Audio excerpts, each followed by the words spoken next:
We are trying to hold you up a bit now. A prime-time production, including some never-before-seen footage from the January 6th Capitol attack. We need to hold the doors of the Capitol. I need parent support. As the House committee investigating the assault held its first public hearing, presenting nearly a year's worth of work to the American people.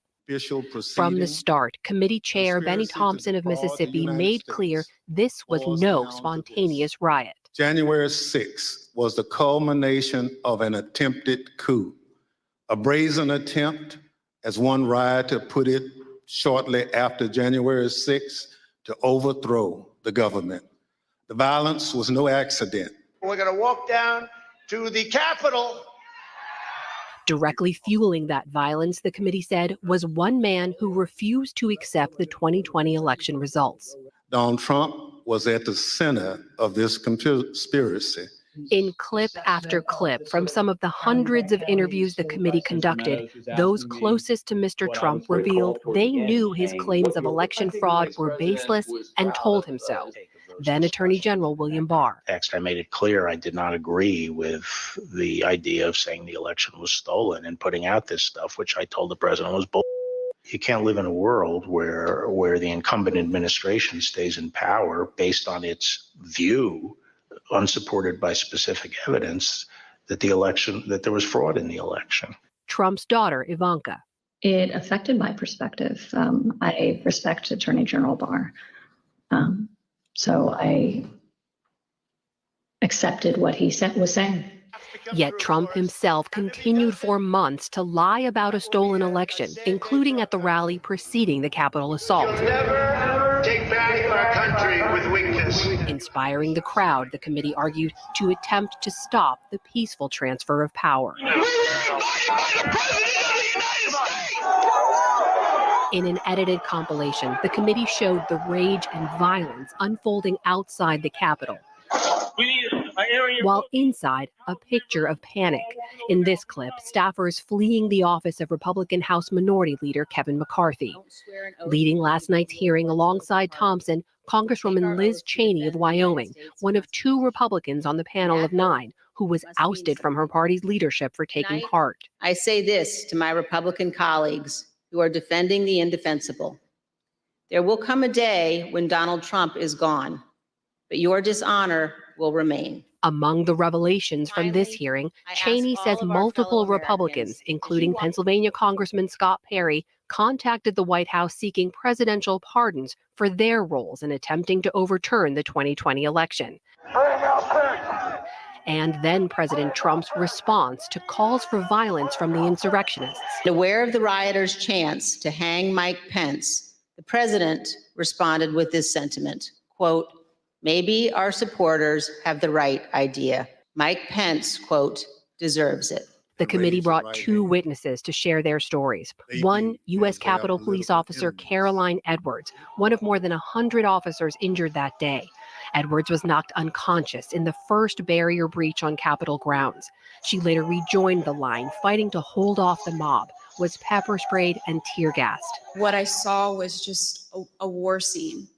It was something like I'd seen out of the movies. I couldn't believe my eyes. There were officers on the ground, they were bleeding, they were throwing up, they were, they had, I saw friends with blood all over their faces. I was slipping in people's blood. The second witness, filmmaker Nick Quested, documenting the participation of far-right extremist group, the Proud Boys. I was surprised at the size of the group, the anger and the profanity.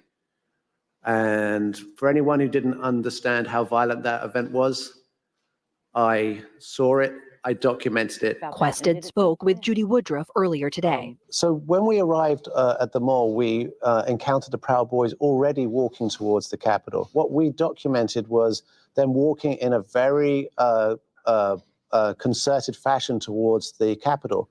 And there was 200 to 300 Proud Boys, which was more than I was expecting. I was quite astounded by the amount of Proud Boys there were there. And so this notion that, well, the attack on the Capitol just sort of was spontaneous, completely spontaneous. They just wanted to go there and it got out of hand. What would you say? No, I would agree with the erudite plan roadmap that the committee put forward last night, that was not a spontaneous event. They were carrying weapons. I saw a Proud Boy with a baseball bat. You can see another Proud Boy with a flagpole that turns out to be an axe handle. They were wearing tactical gear. They had, all sorts of offensive weapons with them. So, I mean, you can draw your own conclusions, but why would someone bring a baseball bat to a political rally? The hearings were carried in full by every major network, except for Fox, which aired only occasional clips, not including footage of the violence. Hosts dismissed the hearing as theater. House Minority Whip Steve Scalise appeared on Fox after the hearing. I think most Americans are just sick and tired of the politicization that you're seeing by the Democrats to try to change the subject. American people are angry about what Joe Biden and Nancy Pelosi and their far-left socialist agenda have done to people, and they wish Congress was addressing those things, not this Hollywood production. Even former President Trump appeared to be watching, issuing a barrage of commentary online. And today, the current president evoked how the dangers from last year's attacks are ever present. It's important the American people understand what truly happened and to understand that the same forces that led January 6th remain at work today. For the PBS NewsHour, I'm Amna Nawaz. Day 2 of the January 6th committee's public hearings zeroed in on what President Trump knew and when he knew it. The 2020 election was not close.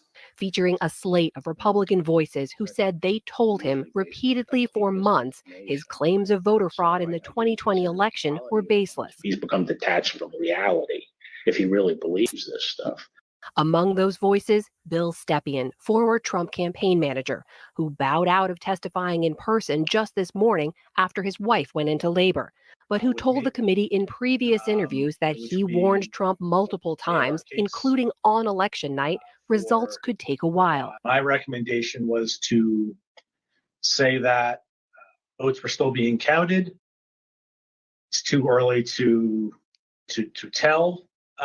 Too early to call the race. The committee says Trump ignored Stepien and instead listened to Rudy Giuliani. You will also hear testimony that President Trump rejected the advice of his campaign experts on election night and instead followed the course recommended by an apparently inebriated Rudy Giuliani. Here's Trump attorney Jason Miller describing Giuliani that night. The mayor was definitely intoxicated, but I do not know his level of intoxication when he spoke with the president, for example. Adding to the committee's election night narrative, former Fox political editor Chris Stirewalt, who was overseeing the conservative network's election night coverage, including when they accurately break the news that Joe Biden would win Arizona. Okay, time out. This is a big development. Yeah. The Fox News Decision Desk is calling Arizona for Joe Biden. That is a big get for the Biden campaign. After the election, as of November 7th, in your judgment, what were the chances of President Trump winning the election? After that point? Yes. None. Despite advisors' warnings and the electoral math not in his favor, Trump took the stage in the early morning hours of November the 4th and said this. Frankly, we did win this election. We did win this election. So our goal now is to ensure the integrity for the good of this nation. This is a very big moment. This is a major fraud in our nation. That night, according to witness testimony, launched a split within Team Trump. Those who continued to push the big lie he'd won the 2020 election and those who didn't. Here's former Attorney General Bill Barr. I felt that before the election, it was possible to talk sense to the president. And while you sometimes had to engage in, a big wrestling match with him, that it was possible to keep things on track. But I felt that after the election, he didn't seem to be listening. And we called them kind of my team and Rudy's team. I didn't mind being characterized as being part of Team Normal. The committee's second panel told the story of just how far Trump went in the weeks after the election to dig up voter fraud where there was none. Even as allegation after allegation, more than 60 cases in all, were dismissed or found to be without merit by judges. Former U.S. Attorney for the Northern District of Georgia, B.J. Pak, appointed by Trump, said he was asked to look into an allegation about a suspicious suitcase filled with fake ballots. We found that the suitcase full of ballots, the alleged black suitcase that was being seen pulled from under the table, was actually an official lockbox where ballots were kept safe. Pak resigned on January the 4th of 2021 after details of Trump pressuring Georgia's Secretary of State to quote-unquote find more votes became public. Al Schmidt, the lone Republican on Philadelphia's election board, was asked to probe other voter fraud allegations. Not only was there not evidence of 8,000 dead voters voting in Pennsylvania, there wasn't evidence of 8. Even for these Republican officials, Trump's repeated lie led his supporters, echoing those lies, to make very real threats. After the president tweeted at me by name, calling me out the way that he did, the threats became much more specific, much more graphic, and included not just me by name, but included members of my family by name, their ages, our address, pictures of our home. For the PBS NewsHour, I'm Amna Nawaz. The Congressional Committee investigating the January 6th attack on the U.S. Capitol held its third public hearing this afternoon. The focus was on the role of former Vice President Mike Pence during the counting of the Electoral College votes and public and private efforts led by former President Trump himself and his allies to pressure Pence to throw out the results. While much of the hearing established the facts of January the 6th and the days leading up to it, retired federal judge Michael Luttig, who had advised Pence, testified about the very real threat he says still exists.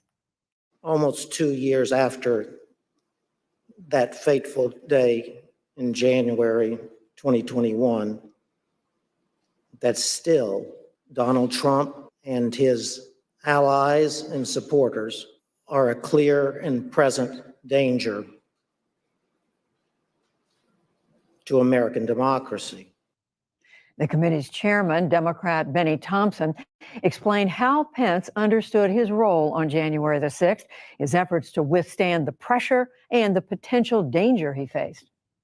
Donald Trump wanted Mike Pence to do something no other vice president has ever done. The former president wanted Pence to reject the votes and either declare Trump the winner or send the votes back to the states to be counted again. Mike Pence said no. He resisted the pressure. He knew it was illegal. He knew it was wrong. We're fortunate for Mr. Pence's courage on January 6th. Our democracy came dangerously close to catastrophe. That courage put him in tremendous danger. When Mike Pence made it clear that he wouldn't give in to Donald Trump's scheme, Donald Trump turned the mob on him, a mob that was chanting, "Hang Mike Pence," a mob that had built a hangman's gallows just outside the Capitol. Thanks in part to Mike Pence, our democracy withstood Donald Trump's scheme and the violence of January 6th. But the danger hasn't receded. NewsHour congressional correspondent Lisa Desjardins and our new White House correspondent Laura Barron-Lopez have been watching the hearing today, and they both join me now. Laura, and welcome to you to the NewsHour. We're so glad to have you working with us. I'm going to start with you.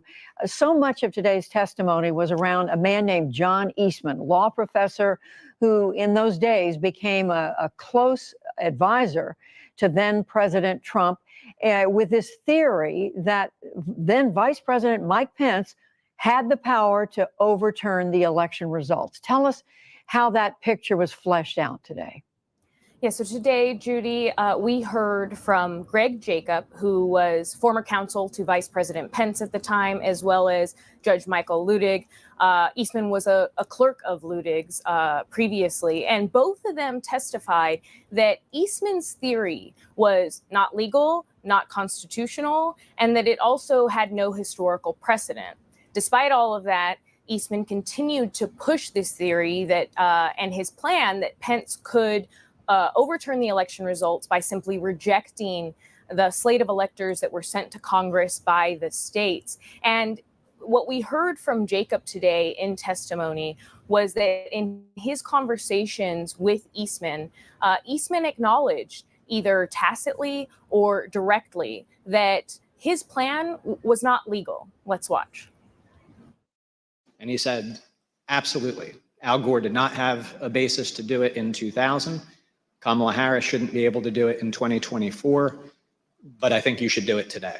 When I pressed him on the point, I said, John, if the vice president did what you were asking him to do, we would lose 9-0 in the Supreme Court, wouldn't we?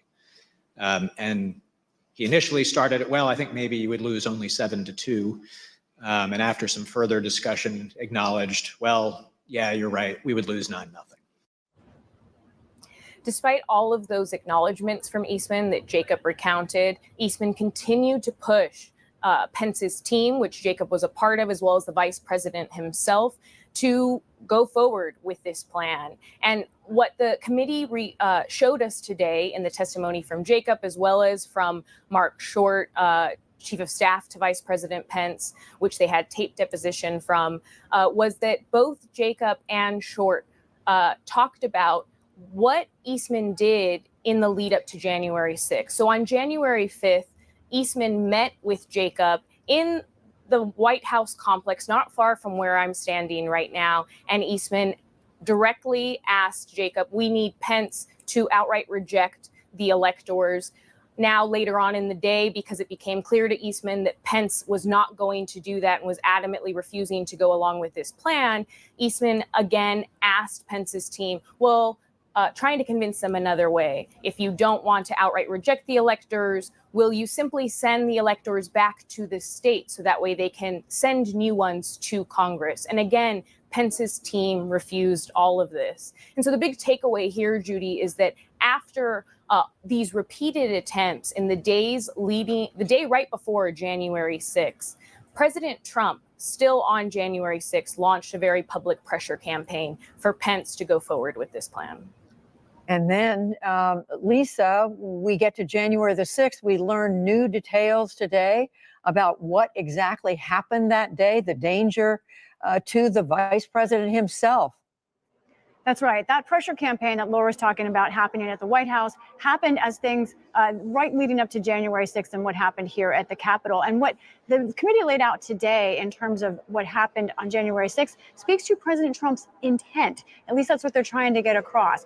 And they were directly connecting President Trump's actions, the tweets he sent, and the timing on that day and what happened here at the Capitol. In particular, as the riot raged here at the Capitol and on this complex, the committee said that they have evidence that the president was told that the riot was happening, that staff around him were discussing him trying to tweet, asking him to tweet out something to calm his followers. But instead, here's what happened when Chief of Staff Mark Meadows took the news to the president, according to the committee, that a riot was happening at the U.S. Capitol.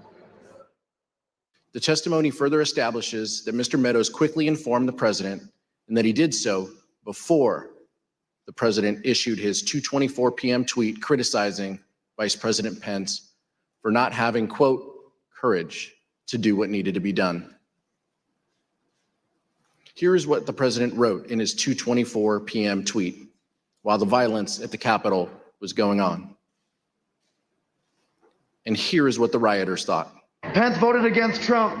Okay, and that's when all this started? Yep, that's when we marched on the Capitol. Mike Pence has betrayed the United States of America! Mike Pence has betrayed this president, and he has betrayed the people of the United States, and we will never, ever forget! The committee also showed photos of what was happening with the vice president, depicting him going into the underground bunker, all of those steps that were taken. There he is on the phone, seeing the tweet from President Trump, described as frustrated that the president was not taking other action to try and disperse the crowd more quickly. And it's interesting, Greg Jacob that Laura spoke about earlier was asked specifically his reaction to the news that he saw today that the rioters were within 40 feet of him and the vice president. Here's what he said. Does it surprise you to see how close the mob was to the evacuation route that you took? The 40 feet is the distance from me to you, roughly. I could hear the din of the rioters in the building while we moved, but I don't think I was aware that they were as close as that. All of this, the case showing that there was imminent danger to the vice president, and the case that the committee is trying to make is that that came from the White House.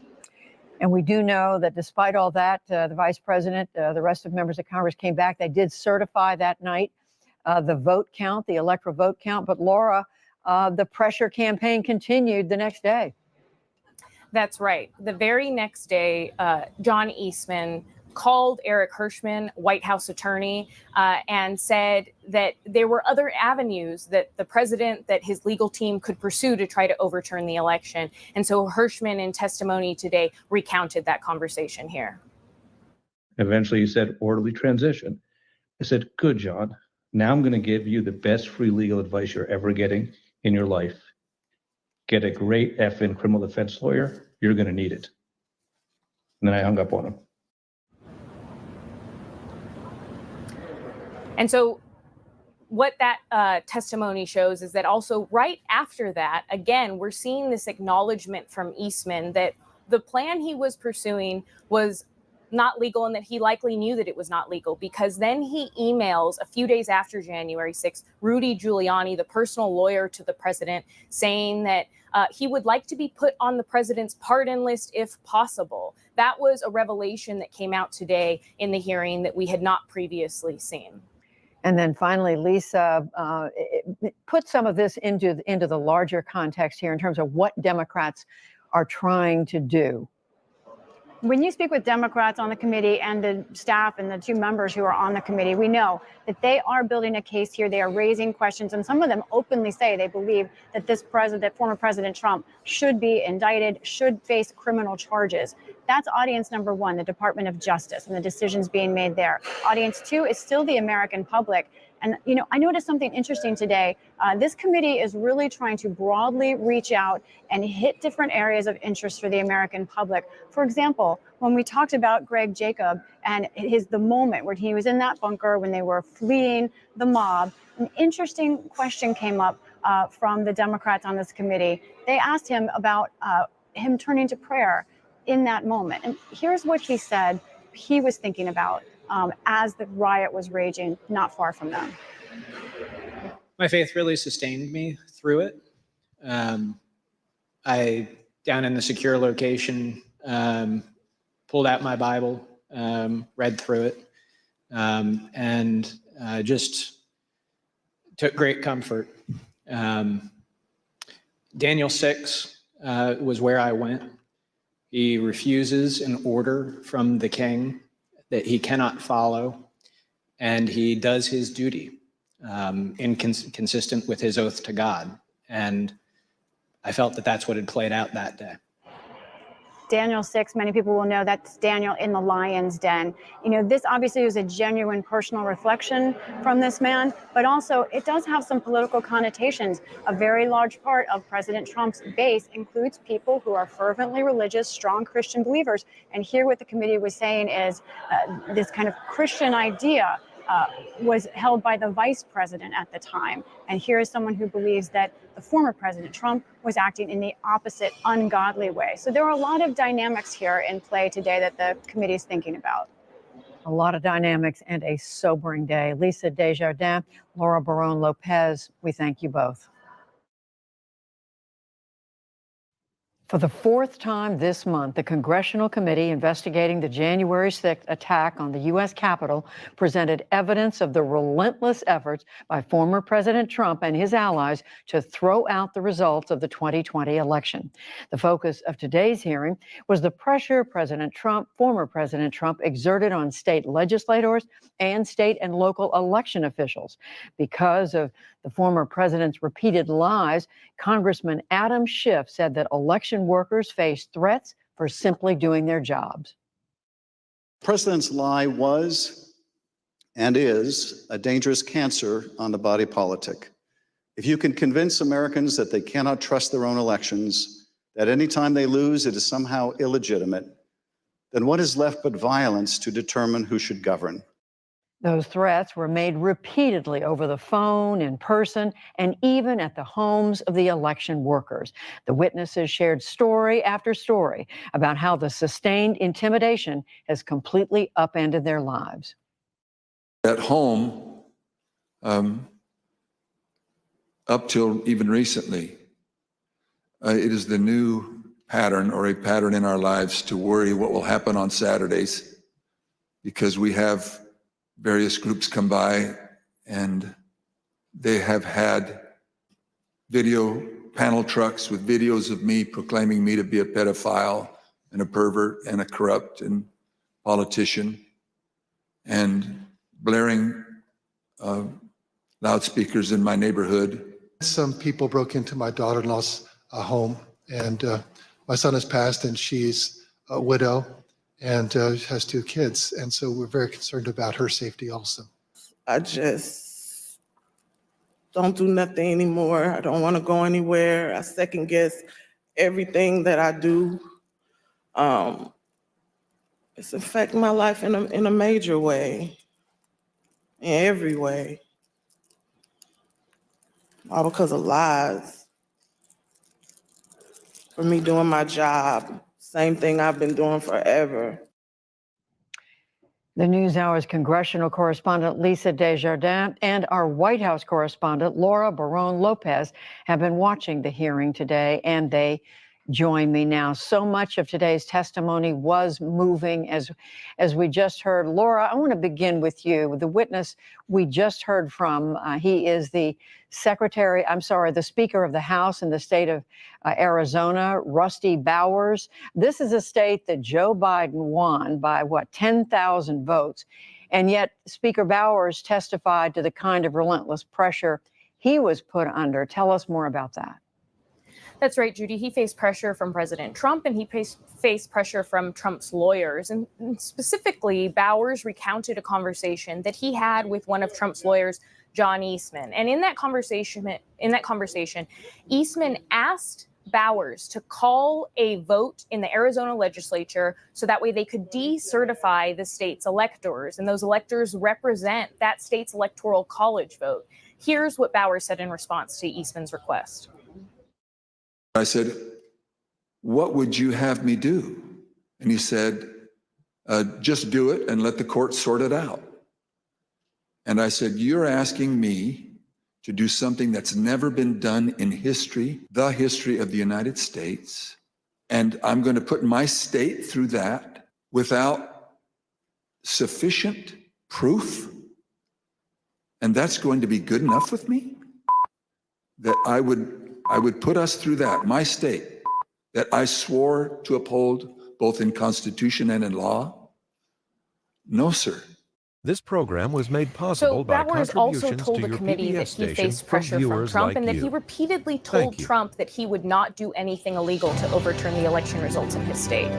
Even to this day, Bowers is facing a target on his back from the former president because President Trump put out a statement ahead of the hearing today, saying that Bowers is a rhino, a Republican in name only. Trump also said that Bowers told him that he won the election right after November 2020, and that Bowers said that the election was rigged. Now, Congressman Schiff asked Bowers about that in his testimony today, and Bowers said, no, all of that is false, and that he did not say any of that to the president, and that he repeated again and again in his testimony that he would never do anything illegal to overturn Arizona's election results. And we should add that Speaker Bowers described himself as a conservative Republican.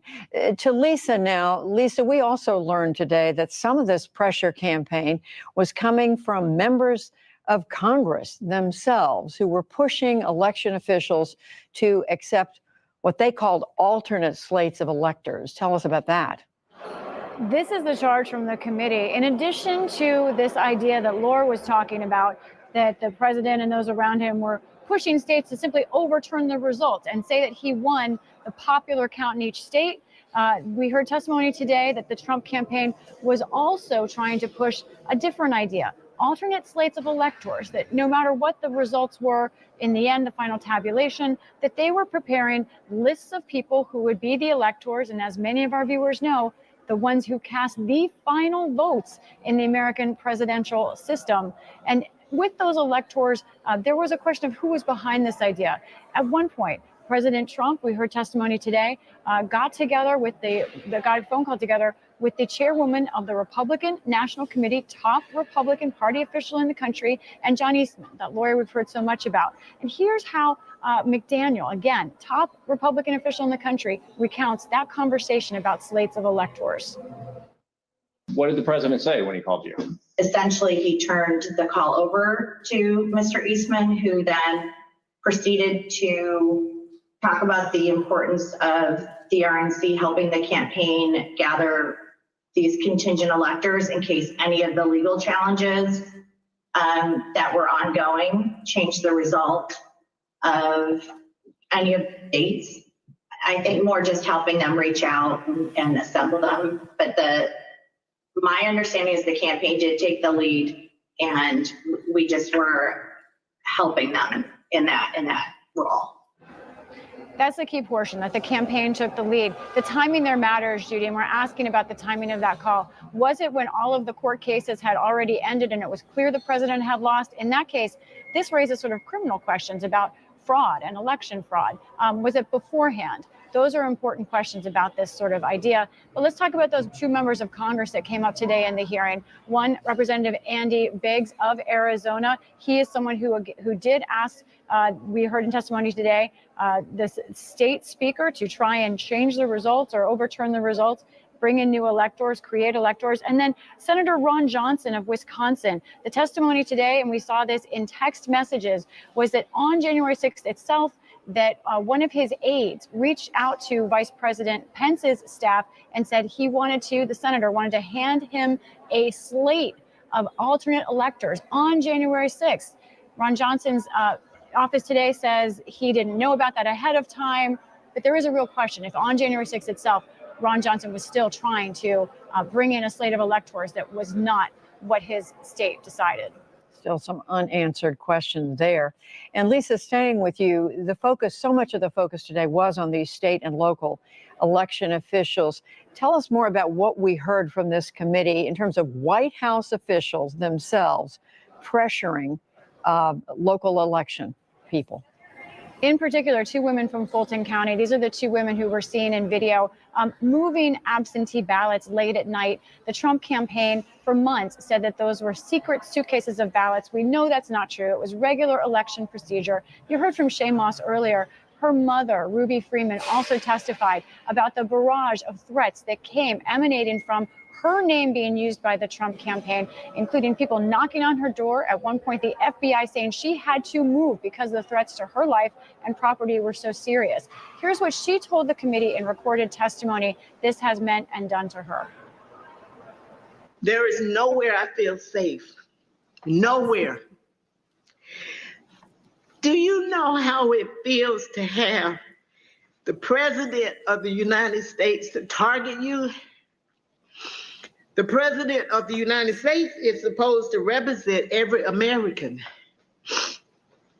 not to target one, but he targeted me, Lady Ruby, a small business owner, a mother, a proud American citizen who stand up to help Fulton County run an election in the middle of the pandemic.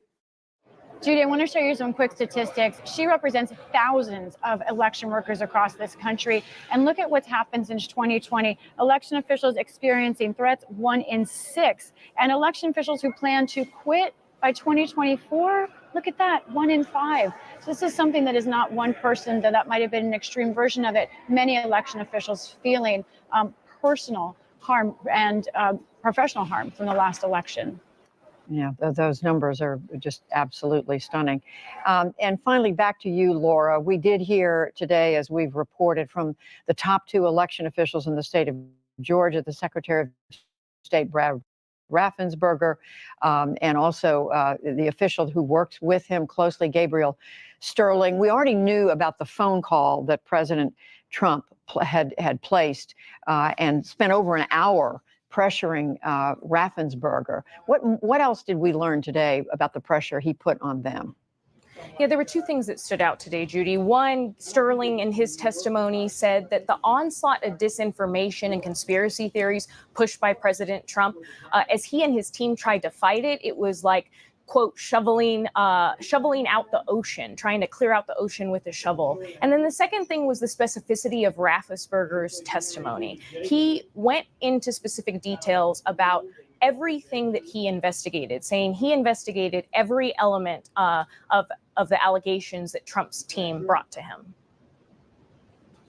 They said that there was over 66,000 underage voters. We found that there was actually 0. They said that there was 2,423 non-registered voters. There was 0. They said that there was 2,056 felons. We identified less than 74 or less that were actually still in felony sentence. Every single allegation we checked, we ran down the rabbit trail to make sure that our numbers were accurate. So Raffensperger, you mentioned, Judy, he detailed all of the stuff about the allegations that Trump brought to him and how they were all false. He also talked about that phone call that Trump made to him, pressuring him to find more than 11,000 votes. Now, that phone call, a lot of election law experts think is enough to bring criminal charges against the president and his allies.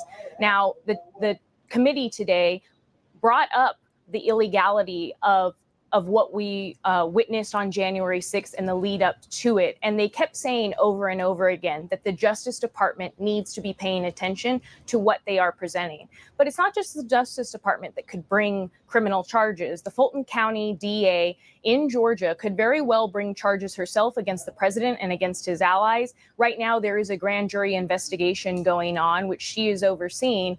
And they also heard testimony from Raffensperger earlier this month. So that just speaks to the fact that it's not just the Justice Department, but that in Georgia, they could also bring charges against the president as we look forward to what potentially the ramifications could be. All right, a very, very full day of testimony. I want to thank you both, Laura Barón-López, covering all this from the White House, Lisa Desjardins at the Capitol. Thank you. In its 5th public hearing, the Congressional Committee investigating the January 6th Capitol attack detailed its findings of how former President Donald Trump pressured the Department of Justice to overturn the 2020 election results. 3 of Mr. Trump's top Justice Department officials, the acting Attorney General Jeffrey Rosen, the acting Deputy Attorney General Richard Donoghue, and Assistant Attorney General Stephen Engel, all recounted how Mr. Trump wanted the department to undermine and overturn the election, and how, when that effort failed, Mr. Trump nearly installed a loyalist who would carry out his demands. Here's Donoghue. For the department to insert itself into the political process this way, I think would have had grave consequences for the country. It may very well have spiraled us into a constitutional crisis. And I wanted to make sure that he understood the gravity of the situation. Congressman Adam Kinzinger, one of 2 Republicans serving on the committee, led the presentation today. In his opening remarks, he had a message for his party. I want to take a moment now to speak directly to my fellow Republicans. Imagine the country's top prosecutor with the power to open investigations, subpoena, charge crimes, and seek imprisonment. Imagine that official pursuing the agenda of the other party instead of that of the American people as a whole. And if you're a Democrat, imagine it the other way around. Today, President Trump's total disregard for the Constitution and his oath will be fully exposed. NewsHour congressional correspondent Lisa Desjardins and our White House correspondent Laura Barron Lopez have been watching this hearing today, and they join me now. So, Laura, I'm going to turn to you first. So much of this hearing today, most of it, was about the pressure that then President Trump placed on the Justice Department to try to get them to do what he wanted them to do, which was overturn the election. Tell us how that case that the committee was making, the facts they put forward, built the case that they were making. We heard today from top officials within former President Trump's Justice Department about that pressure that you just mentioned, Judy, about the fact that he wanted them to declare the 2020 election corrupt. We learned that Trump's chief of staff, Mark Meadows, asked the DOJ to investigate whether Italian military satellites were manipulating voting machines. And we also heard from Trump's acting attorney general at the time, Rosen, and Rosen said that virtually every day between late December to early January, Trump was talking to him and calling him and trying to have conversations with him. And here's the litany of requests that Trump made to Rosen. So the common element of all of this was the president expressing his dissatisfaction that the Justice Department, in his view, had not done enough to investigate election fraud. But at different junctures, other topics came up at different intervals. So at one point, he had raised the question of having a special counsel for election fraud. At a number of points, he raised requests that I meet with his campaign counsel, Mr. Giuliani. At one point, he raised the whether the Justice Department would file a lawsuit in the Supreme Court. At a couple of junctures, there were questions about making public statements or about holding a press conference. One of the later junctures was this issue of sending a letter to state legislatures in Georgia or other states. And so there were different things raised at different parts of or different intervals, with the common theme being his dissatisfaction about what the Justice Department had done to investigate election fraud. The dissatisfaction didn't stop there. President Trump also pressed in a December 27th conversation, he pressed Rosen's deputy, Donahue, to also investigate these allegations. And Donahue told the committee that Trump brought forward an arsenal of allegations. And when asked by Congressman Kinzinger if any of them were credible, Donahue said no, they weren't. And Laura, other than the former president himself, a central figure in all of this testimony today was Jeffrey Clark, that lower level Justice Department official who was pushing the former President Trump's line about a fraud in the election. Tell us what we learned more today about his role in all this. Jeffrey Clark is a really fascinating figure here who was not present at the committee hearing at all today. And he is he's an environmental lawyer, and he then became the head of the civil division within the Justice Department around 2020. And he was key in trying to convince Trump to install him as the head of the Justice Department, because he told Trump that he would essentially be a yes man and was willing to do all the things that Trump was asking the Justice Department to do, and to replace Rosen with himself. Now, we heard about the big meeting that happened on January 3rd in the Oval Office with former President Trump, with his acting attorney general Rosen, the deputies, as well as Jeffrey Clark. And in that meeting, Trump asked what would happen if he replaced Rosen with Clark. And here's what Donahue, the deputy AG at the time, said would happen. He said, so suppose I do this. So suppose I replace him, Jeff Rosen, with him, Jeff Clark. What would you do? And I said, Mr. President, I would resign immediately. I'm not working 1 minute for this guy, who I had just declared was completely incompetent. And so the president immediately turned to Mr. Engel, and he said, Steve, you wouldn't resign, would you? And he said, absolutely, I would, Mr. President. You leave me no choice. Donahue went on to say that also hundreds of Department of Justice officials would go on to resign if Trump tried to install Jeffrey Clark atop the Justice Department. And one final important point about Clark here, Judy, is that he went before the committee in private deposition, and he pled the fifth over and over again so as not to incriminate himself. It appears he didn't answer any of the committee questions. Lisa, I want to turn to you now. We learned more today about the role in all of this of several members of Congress, didn't we? We heard a lot of accusations and witness testimony about roles of members of Congress, and this speaks to exactly what Laura was reporting about. How did someone who was lower level in the Justice Department, Jeffrey Clark, be poised to become Attorney General at this important moment? And in that, we heard testimony again from the former Deputy Attorney General, Richard Donahue. He had this fascinating bit, Judy, where he talked about a phone call he was on with President Trump. And during that phone call, Mr. Donahue took notes on a pad near his phone because he wanted to record all the allegations that the former president was making. And I want to show you a graphic of one of the things that he said the former President Trump told him. He told him that he was asked by the president, just say the election was corrupt and leave the rest to me and Republican congressmen. So their former President Trump is implicating in this evidence Republican congressmen in this idea of overturning the election, calling it corrupt, whether it was or not. We had a little bit more evidence about who he was talking about, at least in part, or who the committee believes is involved. Representative Scott Perry of Pennsylvania, Republican. He is also currently the leader of the House Freedom Caucus, known for its conservative values and for really trying to affect what happens on the floor of the House. I reached out to Representative Perry's office. We haven't heard back yet from him. But the idea was that Perry himself is the one who helped raise Jeffrey Clark as a potential to change the top of the Justice Department so that it could help President Trump. Here's an exchange that we heard today. Adam Kinzinger, the congressman, going through some of the text exchanges between Representative Perry and the then Chief of Staff to President Trump, Mark Meadows. Here's what he laid out.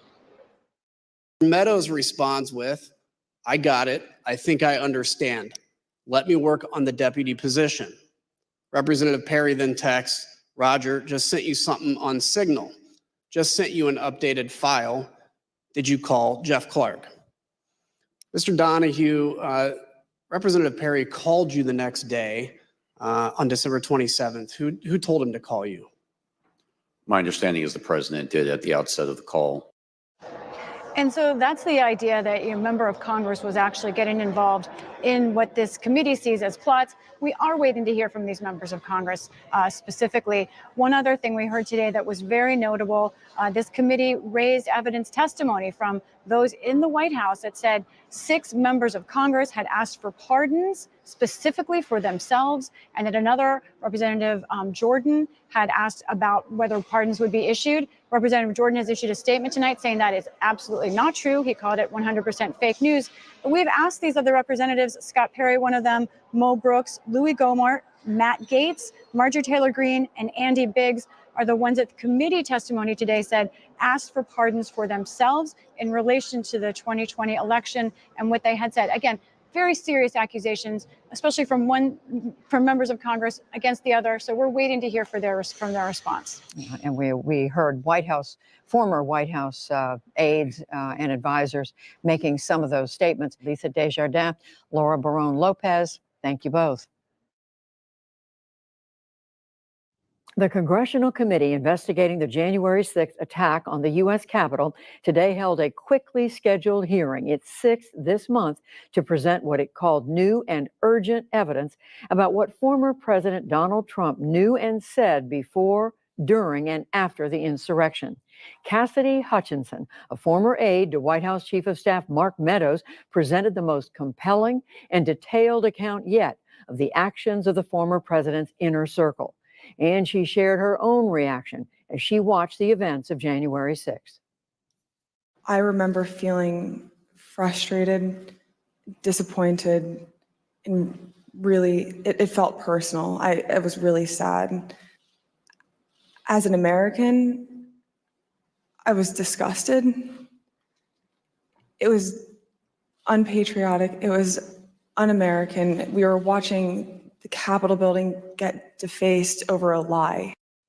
Today was the first time Hutchinson publicly appeared before the committee, but she has spoken several other times behind closed doors. And in video from those depositions, Hutchinson explained that Trump knew some of the members of the crowd were armed with weapons because he grew frustrated about the Secret Service security procedures, specifically the metal detectors, making the crowd at his January 6th speech smaller than he wanted. He wanted it full, and he was angry that we weren't letting people through the mags with weapons. I was in the vicinity of a conversation where I overheard the president say something to the effect of, I don't effing care that they have weapons. They're not here to hurt me. Take the effing mags away. Let my people in. They can march to the Capitol from here. Let the people in. Take the effing mags away. Our congressional correspondent Lisa Desjardins and White House correspondent Laura Barone Lopez have been following the hearings today. They both join me now. Laura, let me begin with you. Cassidy Hutchinson, not a name we were familiar with, but she was at the center of so much what was going on in the White House, certainly had a lot of access. How did she fill in the timeline of what took place? That's right, Judy. So Cassidy Hutchinson has worked for Republicans for a very long time, and she was in daily contact with her boss, Mark Meadows, as well as a lot of other senior White House officials throughout her time in the White House and leading up to January 6th. She testified that on multiple occasions, there were warnings and raised concerns about threats of violence on that day. She said that she overheard Rudy Giuliani, President Trump's lawyer, talking about Proud Boys and Oath Keepers being present at the events that day. And then she also gave very important testimony about an exchange that she had with Pat Cipollone, White House counsel to President Trump. And in that exchange, Cipollone told Hutchinson on January 3rd that he was really worried about legal concerns that the White House could face if President Trump decided to go to the Capitol on January 6th, making a movement that would be very logistically difficult. And he also warned her again on the morning of January 6th. Here's what Cipollone said to Hutchinson. And we understand, Ms. Hutchinson, that you also spoke to Mr. Cipollone on the morning of the 6th as you were about to go to the rally on the Ellipse. And Mr. Cipollone said something to you like, make sure the movement to the Capitol does not happen. Is that correct? That's correct. I saw Mr. Cipollone right before I walked out onto West Exec that morning, and Mr. Cipollone said something to the effect of, please make sure we don't go up to the Capitol, Cassidy. Keep in touch with me. We're going to get charged with every crime imaginable if we make that movement happen. Now, that exchange that Hutchinson recalled was new. We had never heard that before. And also the specific crimes that Cipollone was talking about. He told Hutchinson that he thought that they could face obstruction of proceeding charges, as well as defrauding of electors charges. And still, despite all of those warnings, the president wanted to go to the Capitol and urged his staff to make it possible for him. And Laura, Cassidy Hutchinson testified about how she traveled in the president's motorcade to the rally that was taking place on the morning of January 6th. And she also testified about the president's reaction when he learned that a number of the people at that rally or in that area were carrying weapons. That's right. As you mentioned earlier, Judy, the president was really upset that his supporters were not being allowed into where his speech was at, which is the Ellipse, which is right outside of the White House. And it was because that they had weapons, they had knives, they had other, very dangerous paraphernalia on them. And the president said, let them through. They aren't going to hurt me, and that he was pretty much dismissing threats of a violence. Now, after his speech at that Stop the Steal rally with his supporters, the president then went to go get into his motorcade, into the vehicle that we call the Beast. And when he got in with Robert Engel, who was his top Secret Service agent that day. And he was under the impression that he was going to be able to go from that speech to the Capitol along with his supporters. And when he was told by Robert Engel that he was not going to be able to do that due to resources, here's how the president reacted. The president had very strong, very angry response to that. Tony described him as being irate. The president said something to the effect of, "I'm the effing president, take me up to the Capitol now." To which Bobby responded, "Sir, we have to go back to the West Wing." The president reached up towards the front of the vehicle to grab at the steering wheel. Mr. Engel grabbed his arm, said, "Sir, you need to take your hand off the steering wheel. We're going back to the West Wing. We're not going to the Capitol." Mr. Trump then used his free hand to lunge towards Bobby Engel. And when Mr. Renato had recounted this story to me, he had motioned towards his clavicles. Hutchinson was told that exchange about that episode in The Beast by Anthony Ornato, who was then Deputy Chief of Staff to the president.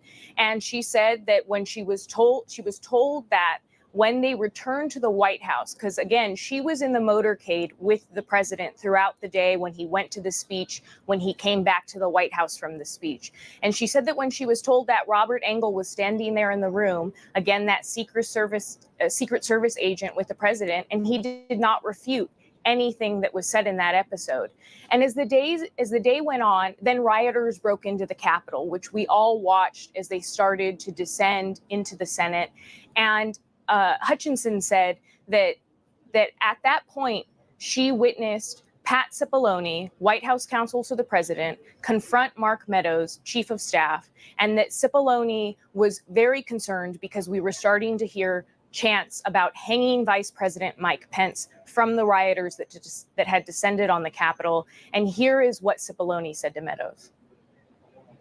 I remember Pat saying something to the effect of, "Mark, we need to do something more. They're literally calling for the vice president to be effing hung." And Mark had responded something to the effect of, "You heard him, Pat. He thinks Mike deserves it. He doesn't think they're doing anything wrong."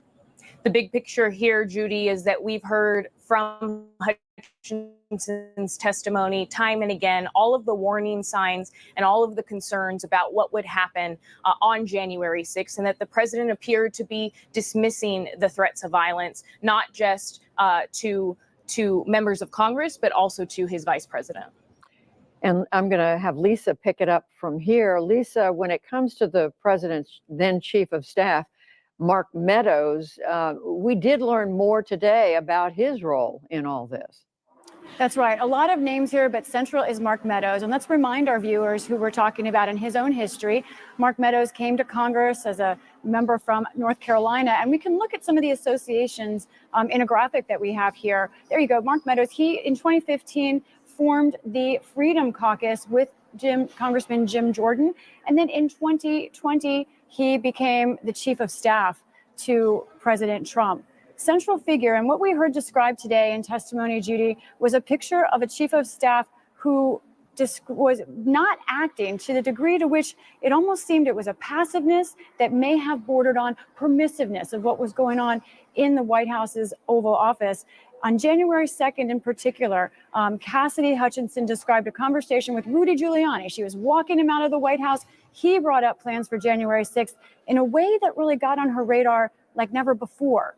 She walked back into the White House and she was asked today, did she then talk to Mark Meadows, her boss, about what she heard from Giuliani? Here's her response. I went back up to our office and I found Mr. Meadows in his office on the couch. He was scrolling through his phone. I remember leaning against the doorway and saying, "I had an interesting conversation with Rudy, Mark. Sounds like we're going to go to the Capitol." He didn't look up from his phone and said something to the effect of, "There's a lot going on, Cass, but I don't know. Things might get real bad on January 6th. That evening was the first moment that I remember feeling scared and nervous for what could happen on January 6th. Fast forward to January 6th, and Hutchinson says her boss, Mark Meadows, was unresponsive to her pleas to pay attention to what was going on at the Capitol. He wasn't even really concerned about Jim Jordan when she first brought that issue up. And then she recounted this moment when White House counsel Pat Cipollone reached out to Meadows to try and get him to get the president more involved. Here's that conversation. The rioters had gotten to the Capitol, Mark. We need to go down and see the president now. And Mark looked up at it and said, he doesn't want to do anything, Pat. The effect of, and very clearly had said this to Mark, something to the effect of, Mark, something needs to be done or people are going to die and the blood's going to be on your effing hands. This is getting out of control. I'm going down there. Just extraordinary testimony. We also heard today that from Hutchinson that Meadows himself asked for a pardon. We, of course, reached out to Mr. Meadows' attorneys for a response to all of this. We have not heard back yet. Lisa, there was literally one explosive disclosure after another. Anything else you would add that was noteworthy in the way of accusations, and how are the former president and the others around him responding to all this? I will say some Republicans have reacted in texts with me, direct messages with just a simple exclamation point. But it's important to point out that the president has in fact been responding today. Here are some of the quotes that he's put out on social media today. First, he said of Hutchinson, I hardly know who this person is. Of that limo anecdote, the idea that he reached out and assaulted a security aide, he said that's a fake story. And he also said there's no cross-examination for this so-called witnesses. This is a kangaroo court. And I should remind viewers, of course, that former President Trump in the past has disassociated himself, said he doesn't know people that we know he has been associated with in the past. So I want to add that piece of context. Now, overall, let's talk about all these accusations. Laura and I have presented a lot of reporting. It's easy to get lost in, but we wanted to summarize what we learned today overall. First, that President Trump knew about weapons here in Washington, D.C., and a chance for violence from the crowd as it was getting ready to go to the Capitol, and that he himself wanted to march into the Capitol with the crowd. The other accusation is that he assaulted the security chief sworn to protect him because he wanted to take over and get himself to the Capitol. And then another accusation, Judy, that's important, witness tampering. The committee said that they now have messages from Trump allies to witnesses saying that they are sure they will be loyal. That, of course, is also a potential federal crime. And I think with all of this, what we're seeing now is the committee kind of honing more and more evidence for criminal cases. That still remains in the hands of the Department of Justice, of course. And we also know more hearings are ahead. We don't know when. That's right. They pointed to hearings upcoming, more information to be disclosed. Lisa Desjardins, Laura Barone Lopez, we thank you both. The January 6th committee hearing this afternoon, the 7th public meeting, ended with a dramatic revelation. Vice Chair Liz Cheney said former President Trump recently called a witness the committee was talking to, an action the committee referred to the Department of Justice as potential witness tampering. Over the course of 3 hours, the committee also laid out in detail a series of events leading up to the insurrection on January 6th. That began weeks earlier in a mid-December White House meeting that one former aide called unhinged, as allies of then-President Trump repeated baseless claims about election fraud and urged action to overturn the results. Later that night, Mr. Trump sent a tweet that one committee member called a call to arms for his supporters. Big protest in D.C. on January 6th. Be there, will be wild, he wrote. As the committee showed, supporters of the former president, including members of a far-right militia group, heeded his call. One person even predicted a red wedding. That's a pop culture reference to a massacre on January 6th. Jason Van Tatenhove, a former spokesman for the Oath Keepers, drew the connection and concern for the future. If a president that's willing to try to instill and encourage to whip up a civil war amongst his followers using lies and deceit and snake oil, and regardless of the human impact, what else is he going to do if he gets elected again? All bets are off at that point. Representative Stephanie Murphy of Florida read from a text exchange between two Trump campaign advisors, including one-time campaign manager Brad Parscale, who, after the events of January 6th, blamed his former boss. Mr. Parscale said, quote, "This is about Trump pushing for uncertainty in our country, a sitting president asking for civil war." And then when he said, This week, I feel guilty for helping him win. Katrina Pearson responded, you did what you felt right at the time, and therefore it was right. Mr. Pascal added, yeah, but a woman is dead. And yeah, if I was Trump and I knew my rhetoric killed someone. When Ms. Pearson replied, it wasn't the rhetoric, Mr. Pascal said, Katrina, yes, it was. And for more on what we learned from the hearing, I'm joined by our congressional correspondent, Lisa Desjardins, and White House correspondent, Laura Barone Lopez. Good evening to both of you. Lisa, you were in the hearing room. Let's start by talking about that dramatic confrontation inside the White House. It was December 2020. It was all about whether and how to overturn the election. Tell us more.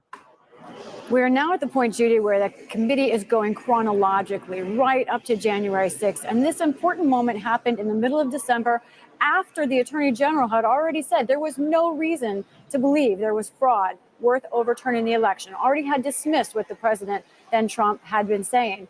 So let's take you inside who was in this meeting. 4 people in particular in this meeting were surprise guests to many of the staffers in the White House. Rudy Giuliani, the president's personal attorney at different times. And there you also see 3 other people, including Michael Flynn, former security advisor, but then he did not have a position in the White House. There you also see all of the people there who were advising him. Sidney Powell included them, and then Patrick Byrne on the end, who is the CEO of Overstock.com. Those 4 people, the testimony today was that it wasn't clear they actually had been invited to the White House. They somehow at the last minute were able to get into the Oval Office. They all presented, the testimony today said, conspiracy theories that ran the gamut, pushing the president even to do things like declare martial law, to seize election machines, those kinds of things. Also coming into the Oval Office during this meeting then were actual White House staffers. There you see some of them who were involved. Eric Hirschman, the attorney, the staff secretary, Lyons. You see Mark Meadows, chief of staff in and out, and the president's White House counsel, Pat Cipollone. They were pushing back at the 4 others in what was described in an extensive montage of bites as a very hostile confrontation. Let's listen to how they played it out in the hearing today. I opened the door and I walked in. I saw General Flynn. I saw Sidney Powell sitting there. I was not happy to see the people in the Oval Office. Was the meeting tense? Oh, yeah. It was not a casual meeting. Explain. I mean, at times there were people shouting at each other, hurling insults at each other. It wasn't just sort of people sitting around on the couch, like chit-chatting. Cipollone and Hirschman and whoever the other guy was showed nothing but contempt and disdain of the president. I think that it got to the point where the screaming was completely out there. I mean, you get people walk in, it was late at night, it had been a long day, and what they were proposing, I thought was nuts. I'm gonna categorically describe it as, you guys are not tough enough. Or maybe I put it another way, you're a bunch of, excuse the expression, but I'm almost certain the word was used. That was essentially a battle for the soul of the White House. As that hours-long meeting ran on and on, after it ended, Judy, around 1:42 in the morning, came the tweet that you talked about earlier tonight. That idea, the president asking for people to come to January 6th for a wild protest. That tweet was sent out right after that contentious meeting. And Lisa, the committee is charging that the president did more than just send out that tweet about a wild protest. What more are they saying? That's right. As you get closer to January 6th, here's some more of what the committee said. Steve Bannon, the president's advisor, longtime advisor, was on the phone with the president. They said White House call logs showed the morning of January 5th. Now, also on January 5th, I want to remind viewers what Steve Bannon said on his broadcast show. Listen to this quote. All hell is going to break loose tomorrow. It's all converging, and now we're on, as they say, the point of attack, right? The point of attack tomorrow. I'll tell you this, it's not going to happen like you think it's going to happen. Okay, it's going to be quite extraordinarily different. And all I can say is strap in.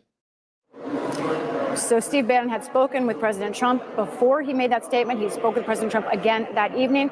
Also, the evening of January 5th, the committee wanted to point out there was a rally down the street from the White House, one that some of the advisors of President Trump was full of the crazies, people that had extreme views. There you see video that we saw in the hearing today. Also, testimony we heard was that President Trump opened the doors of the Oval Office to try and hear that rally from where he sat. So again, leading up to January 6th, the very day before, you have his advisors talking to him and talking about sort of an extreme day ahead on the 6th. And Lisa, we know there were two witnesses today, one of them a member of the, or former member, I should say, of this extremist white nationalist group, the Oath Keepers, the other one, someone who took part in the Capitol attack. That's right. You played that concern earlier from the former member of the Oath Keepers, who was not present at the Capitol on January 6th. He wasn't with the group then. But he said this was, in fact, not just a militia group, but a violent militia group.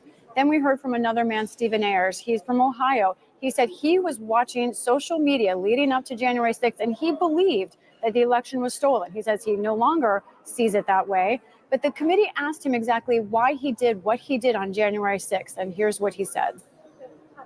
So why did you decide to march to the Capitol? Well, basically, the president, got everybody riled up, told everybody to head on down. So we basically were just following what he said. Did you think that the president would be marching with you? Yeah, I think everybody thought he was going to be coming down. He said in his speech, kind of like he's going to be there with us. So, I think I believed it. And Mr. Ayers is yet to be sentenced. He'll be sentenced in September. To that question of whether the president wanted a riotous crowd to come to the Capitol, the committee today is trying to make the case, it seems, that this was not unintentional passions that he inflamed, but something very intentional. I want to also call up, if we can, a draft tweet that the committee says it uncovered from that group of advisors who wanted things like martial law. And they said this tweet shows that the president signed off. This was never sent out, but something that the President Trump himself saw, claiming before the January 6th rally, asking people to march to the Capitol. So the case they're trying to make in the committee here is that, in fact, this was an intentional march on the Capitol that President Trump wanted to lead. Another note, Judy, this was actually an emotional day, I think, for some of the Capitol police officers who were in there today. They did shake hands. One of the officers shake hands with Mr. Ayers, with the Oath Keeper. Talking to them afterward, they said that their lives are forever changed by January 6th. Those men have lives that have been changed as well. One of the officers, Harry Dunn, told me, and I saw the look in his eye, Judy, when he looked across at the man who had broken into the Capitol and attacked him and other officers who had broken into the Capitol. Harry Dunn said, "I'm not sure what I felt, but it might have been anger. I'm still processing." So it was an emotional day, certainly at the end of that hearing. It certainly had to be for them. And quickly, I want to bring in our White House correspondent, Laura Barone Lopez. So, Laura, how does what we learned today fit into this larger picture that the committee's pulling together of what President Trump did and any potential criminal charges against him?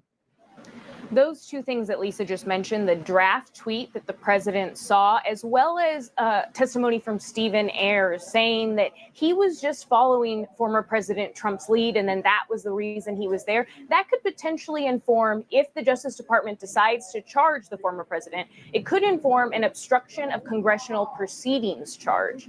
Now, that's because that would potentially prove that the president was trying to stop the lawful certification of the 2020 vote. Another one that was revealed today was that Congresswoman Liz Cheney said that since the last hearing, the president tried to call a witness, which we have not heard from yet, and that they have referred that to the Justice Department as potential witness tampering. She said that the committee takes that very seriously. So that could potentially be another charge. But again, we don't know if the Justice Department is going to pursue this. Now, one important piece of context here, as the hearings are happening, as these talk of potential charges against the former president, is that President Trump, just as recently as June, said that he would, if elected again, pardon these January 6 rioters, people involved in the insurrection, because he believes that they are patriots.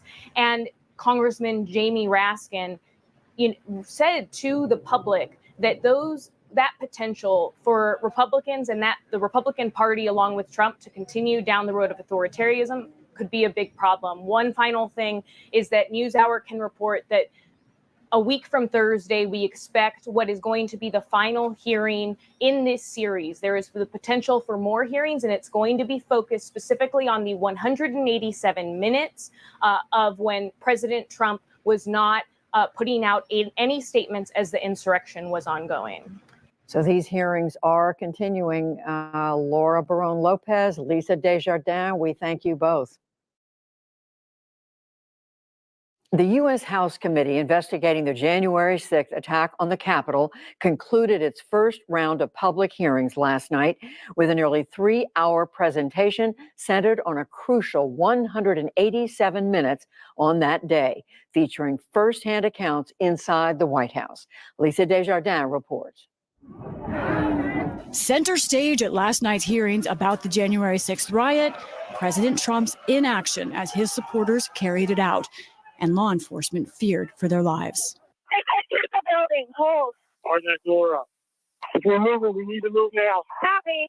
If we lose any more time, we may lose the ability to leave.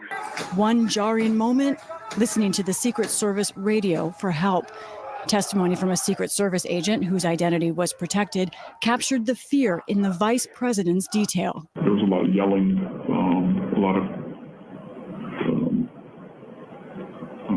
very personal calls over the radio. So it was disturbing. I don't like talking about it, but there were calls to say goodbye to family members, so on and so forth. It was getting, for whatever the reason was on the ground, the VP detail thought that this was about to get very ugly. In the hearing room, lawmakers who were at the Capitol that day held on to one another and showed dismay at the footage. The committee showed that as the attack raged, those around Trump were urging him to call for the mob to stop. Pat Cipollone was the president's top White House lawyer. I think I was pretty clear there needed to be an immediate and forceful response statement, public statement that people need to leave the Capitol now. Even the former president's own son, Don Jr., texted White House Chief of Staff Mark Meadows. At 2:53, he wrote, "He's got to condemn this ASAP. The Capitol Police tweet is not enough." Mr. Meadows replied, "I am pushing it hard. I agree." The committee used a map to show where President Trump watched the attack live on television from the White House dining room. Former White House press aide Sarah Matthews stressed that location.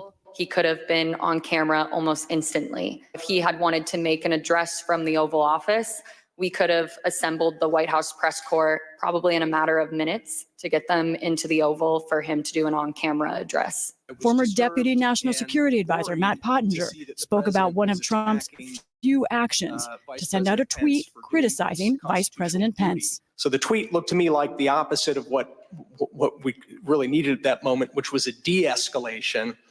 And that's why I had said earlier that it looked like fuel being poured on the fire. So that was the moment that I decided that I was going to resign. The hearing also showed remarkable footage of the leaders at the Capitol.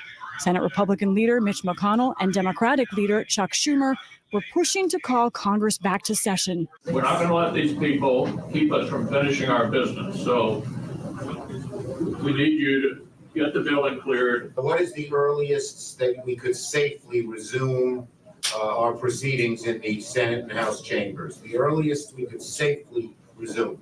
The committee showed the video that Trump recorded 3 hours after learning of the attack, that he went off script and spoke lovingly of the crowd. We have to have peace. So go home. We love you. You're very special. You've seen what happens. You see the way others are treated that are so bad and so evil. I know how you feel. But go home and go home in peace. New footage showed that the next day, as he recorded another video, Trump still refused to accept his loss. But this election is now over.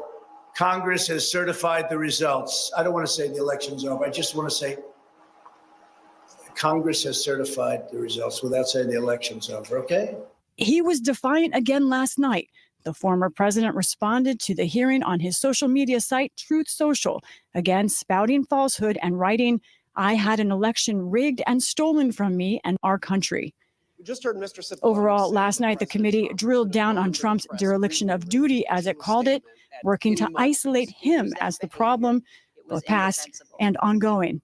Every American must consider this. Can a president who is willing to make the choices Donald Trump made during the violence of January 6th ever be trusted with any position of authority in our great nation again? It is a stain on our history. It is a dishonor to all those who have sacrificed and died in service of our democracy. The panel plans to resume its hearings in September. For the PBS NewsHour, I'm Lisa Desjardins. In an unexpected move today, the House Select Committee investigating the events on January 6th voted to subpoena former President Donald Trump. The move will likely be the last major action from the panel before the upcoming midterm elections. The committee's aim is to question the former president about his actions leading up to the attack on the U.S. Capitol 2 years ago. The move will also likely set off a new court battle. To help us make sense of all of this, I'm joined by our congressional correspondent, Lisa Desjardins. Lisa, good to see you. Let's start with the news out of today's hearing, the subpoena of the former president. What does it mean, and what do we know about why the committee chose to do this now? That's right. On this 9th hearing for the committee, they voted 9-0 to subpoena the former president in relation to January 6th. And this is all part of a case that the committee has been focused on since the beginning, centering around the former president. They've laid out that case throughout these hearings, and today again, as they say, a president who planned months ahead of time to claim that the election would be stolen from him, and then encouraged a mob to attack the Capitol and try to bring other U.S. officials in line with him to try and overturn the results of the election. Here is Republican representative on the committee, Liz Cheney, laying out the argument that she, as she sees it, for the case against the former president and for subpoena. This leads us to a key question. Why would Americans assume that our Constitution and our institutions in our republic are invulnerable to another attack? Why would we assume that those institutions will not falter next time? A key lesson of this investigation is this: our institutions only hold when men and women of good faith make them hold, regardless of the political cost. We have no guarantee that these men and women will be in place next time. Any future president inclined to attempt what Donald Trump did in 2020 has now learned not to install people who could stand in the way. The committee does expect a legal fight from the former president, but in a practical sense, the committee's work and the committee itself ceases to exist at the end of this Congress in early January. Only if Democrats retain control of the House does it seem the subpoena will live past the end of this year. Meanwhile, the former president is reacting. He took to Truth Social.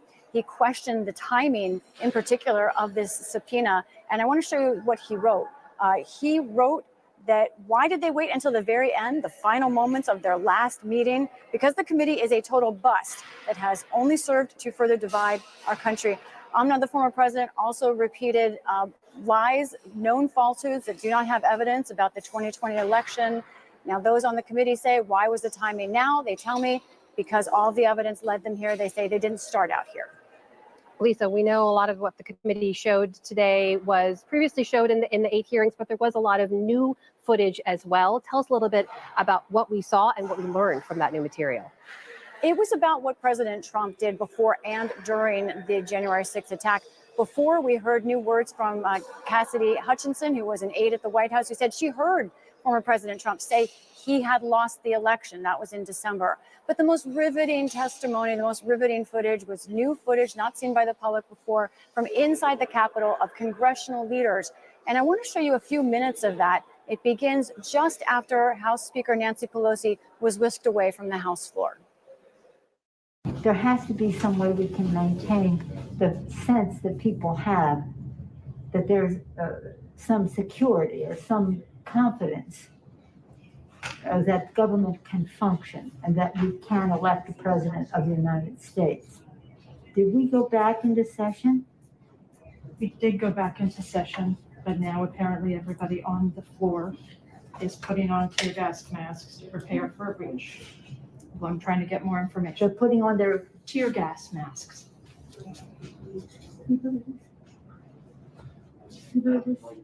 an area for the House members. They're all walking over now through the tunnel. I'm going to call up the effing Secretary of DOD. We have some senators who are still in their hideaways. They need massive personnel now. Can you get the Maryland National Guard to come too? Oh my gosh. They're just breaking windows. They're doing all kinds of, it's really that they said somebody was shot. It's just horrendous. We're trying to figure out how we can get this job done today. We talked to Mitch about it earlier. He's not in the room right now, but he was with us earlier and said, you know, we want to expedite this, and hopefully they could confine it to just one complaint, Arizona, and then we could vote, and that would be, you know, then just move forward with the rest of the state. The overriding wish is to do it at the Capitol. What we are being told very directly is it's going to take days for the Capitol to be okay again. We've gotten a very bad report about the condition of the House floor with defecation and all that kind of thing as well. I don't think that that's hard to clean up, but I do think it is more from a security standpoint of making sure that everybody is out of the building, and how long will that take? Anyone can imagine that was very powerful footage in the room. And especially because sitting in the front row in the hearing room, I watched as Capitol police officers who withstood the attack watch that footage, struggling to watch it. There you see Aquilina Gonell, who was personally grievously injured in the attack, had to watch that footage they had not seen before. Of course, Congress did reconvene, but as we know, January 6th and all of that footage is something that is very much a real part of life here in the Capitol day to day. Lisa, we know also the committee subpoenaed the Secret Service, got handed over thousands of emails and other documents and communications. What from those did the committee show in today's hearing? Those thousands of documents, what we got from those today, Amna, was a picture of a Secret Service that knew months ahead, had very clear warning signs that an attack was coming. I want to particularly highlight something that was raised by Representative Adam Schiff. He said a tip that the Secret Service got. The source went on to say, their plan is to literally kill people. Please, please take this tip seriously and investigate further. The source also made clear that the Proud Boys had detailed their plans on multiple websites, like the Donald.win. Let's pause here. The Secret Service had advance information more than 10 days beforehand regarding the Proud Boys planning for January 6th. There were clear conversations from emails that the committee pointed out between Secret Service members indicating that they believe President Trump did want to come and was planning to come to the Capitol that day. And then within the very quick span, some Secret Service high-up officials saying, no, we will not be going to the Capitol. So Lisa, today's hearing was the 9th public hearing by the committee. Is it the last? What happens next? This is the question everybody has. We don't know. The committee has not announced when it will have its last hearing. We do know that the committee is working on its final report. I frankly expect that to happen after the midterms. We may get some sort of documents before then, but the main report we expect to come after. And on that note, I want to point out one short piece of sound that we heard, something significant that could be in that report. Here's Representative Pete Aguilar today. And I will also note this. The committee is reviewing testimony regarding potential obstruction on this issue, including testimony about advice given not to tell the committee about this specific topic. We will address this matter in our report. That's a not so subtle reminder that among the purposes of this committee, we know has been to get the attention of the Department of Justice. Obstruction, obviously a federal crime. Many on this committee hoping that their work leads to charges. We don't know if it will. That is Lisa Desjardins reporting from Capitol Hill tonight. Thank you, Lisa. Welcome.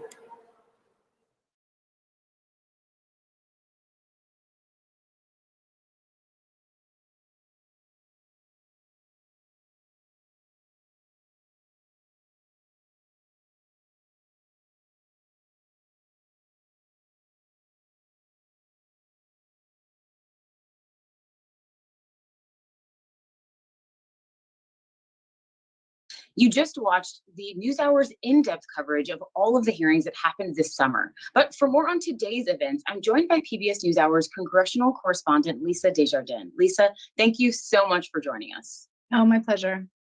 According to the committee chairman, Representative Benny Thompson, we will hear some recommendations to the Department of Justice, specifically some criminal recommendations, and some, we're told, will include recommendations for former President Donald Trump. Can you tell us what that means and put that into context for us? Correct. That's our reporting. I've been told that we will get criminal referrals for former President Trump, as well as potentially for other people whose names have come up during the hearing. We don't have those names yet. We will be them likely today in this meeting. Essentially, what is happening here is that only the Department of Justice has the ability to prosecute on federal charges, as most of our audience knows. Congress can't do that, not for these kinds of charges are what we're expecting. And so what Congress is doing is saying, look, we did this thorough investigation, a year and a half, over 1,000 witnesses. Here are our conclusions. And based on all of the evidence that we've collected, we do believe that there was criminal activity here. We believe these are the exact crimes that were committed, and we are referring that to you, the Department of Justice, to prosecute. The Department of Justice can take that recommendation or leave it. Now, one thing that's interesting here that's unique, Nicole, is that usually when Congress makes a referral, it's about an investigation that it's not known if the Department of Justice is investigating or not. This is the rare situation where the Department of Justice is clearly investigating January 6th, and in particular, investigating former President Trump. We know that there's a special counsel involved here. And so we know the Department of Justice is already kind of out ahead of what Congress is doing at this step, but Congress is enforcing the idea that charges should be brought. We're also told that the committee will release its final report later this week. What do you anticipate we'll see in that report, and why is it coming out days after this final public hearing? We all have that same question. I am not sure why there is a difference, but I suspect it has to do with the volume involved in this report. We know there will be 8 chapters, that's from Chairman Thompson, and those will lay out, from my understanding, essentially what they see as a conspiracy by former President Trump. It will lay out different aspects of the investigation that they've launched, different things they've looked into through this last year and a half. And I do think it will be hundreds and hundreds of pages. So it is possible that they simply want a little bit more time to finish up that report, get it ready to go out. And, it's a holiday week. So there was a question of, should the meeting be the same day as the release of the report, Wednesday, or should the meeting be today, Monday, so that in theory, members would get more time home? In this particular case, members may have to come back for a different vote. But I think this had to do with some scheduling logistics more than anything. Members and probably a few journalists too. I wanted to also ask you, given all of the information and the volume that you just mentioned, what has this committee been doing since October when the last hearing took place? I think that you can't overstate the amount of work and these sort of many different corridors this committee has looked down. While the hearings and what you and I've talked about the most have been focused on former President Trump and what the committee has found and alleged about his activities and his behavior, the truth is that there were many staffers also pursuing other avenues. What was going on with the Pentagon? What was happening with the National Guard? How about security at the Capitol? There were many different wheels turning on this committee. And I think that all of those groups have been trying to finalize this vast amount of information that they've had for this past month. There were a few final sort of questions of witnesses they might bring in or not. But I think it's just been a time where they've been trying to wrap up the largest investigation in congressional history. And I think they knew that would take some time, and it has. And I know for sure, at least this last week and certainly over the weekend, there were many sleepless nights for many staffers working on this committee. Subpoenaing phone calls of some of the people involved in this investigation has been a point of contention, especially in recent months and weeks. How will that, and what has been going on there, and how will that inform what we hear from the committee and what they may recommend in this final document? Yeah, the subpoenas for the phone calls and for testimony, including from former President Trump, have been a point of contention, as you say. But the truth is, this committee's ability to do anything ends almost in a Cinderella type way at the end of this Congress. We do not expect the incoming Republican House to renew the charter for this committee. And under its own rules, under the rules that establish this committee, it ceases to exist no later than 30 days after its final report is submitted. So, I think legal scholars and historians will look at that subpoena question. There may be some court cases still about subpoenas between the House and executive branch here. But I think the truth is most of that is going to probably fall by the wayside just because of the nature of this committee ending its work, ceasing to exist, and Republicans taking over the House. Former President Trump has persistently repeated some of the false election fraud claims that are at the center of this committee's investigation. How do you think his rhetoric, or do you think his rhetoric has been informed by, influenced by the findings and the things that this committee has revealed throughout its hearings? And I think the other factor here to incorporate into sort of our conversation around this is the fact that he's running for president in 2024. How has this changed or informed how he talks about that or his rhetoric heading into that election cycle? I've covered former President Trump since before he announced he was running for president. And, he is a man that does not like to be second fiddle. He does not like any implication that he is remotely a failure. He does not want to give up a fight. And I think that anytime the committee has made allegations against him, he is going to react. We've seen him react and react strongly. However, I will also say this. I don't think his core message has changed. He has continued to relentlessly push the same false idea, the same lies about the 2020 election. And I think no matter how much evidence the committee puts out, he has continued to stay exactly where he's been. If anything, I think that he has perhaps after the midterm election been more affected by the results in this last election.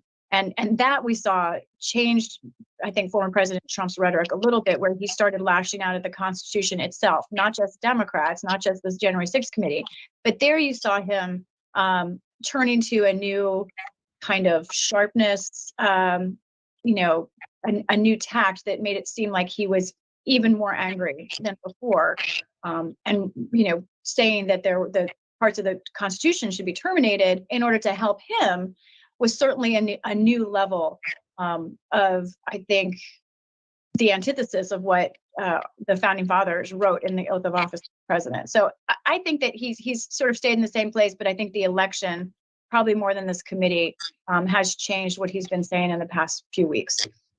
As we look at this political landscape, election deniers in the midterms really struggled, especially on statewide ballots, to get seats. Do you think that this committee and the work and investigations and hearings that revealed quite a lot of information had an influence on some of those midterm elections?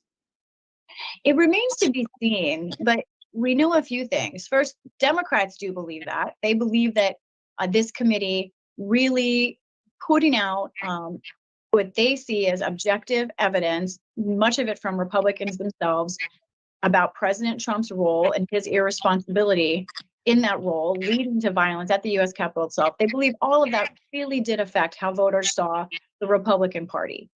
We also know that when we were polling in the weeks leading up to the election, and I know everyone knows polls are not perfect. They're not our North Star, but I do think sometimes they are sort of a little bit of a compass.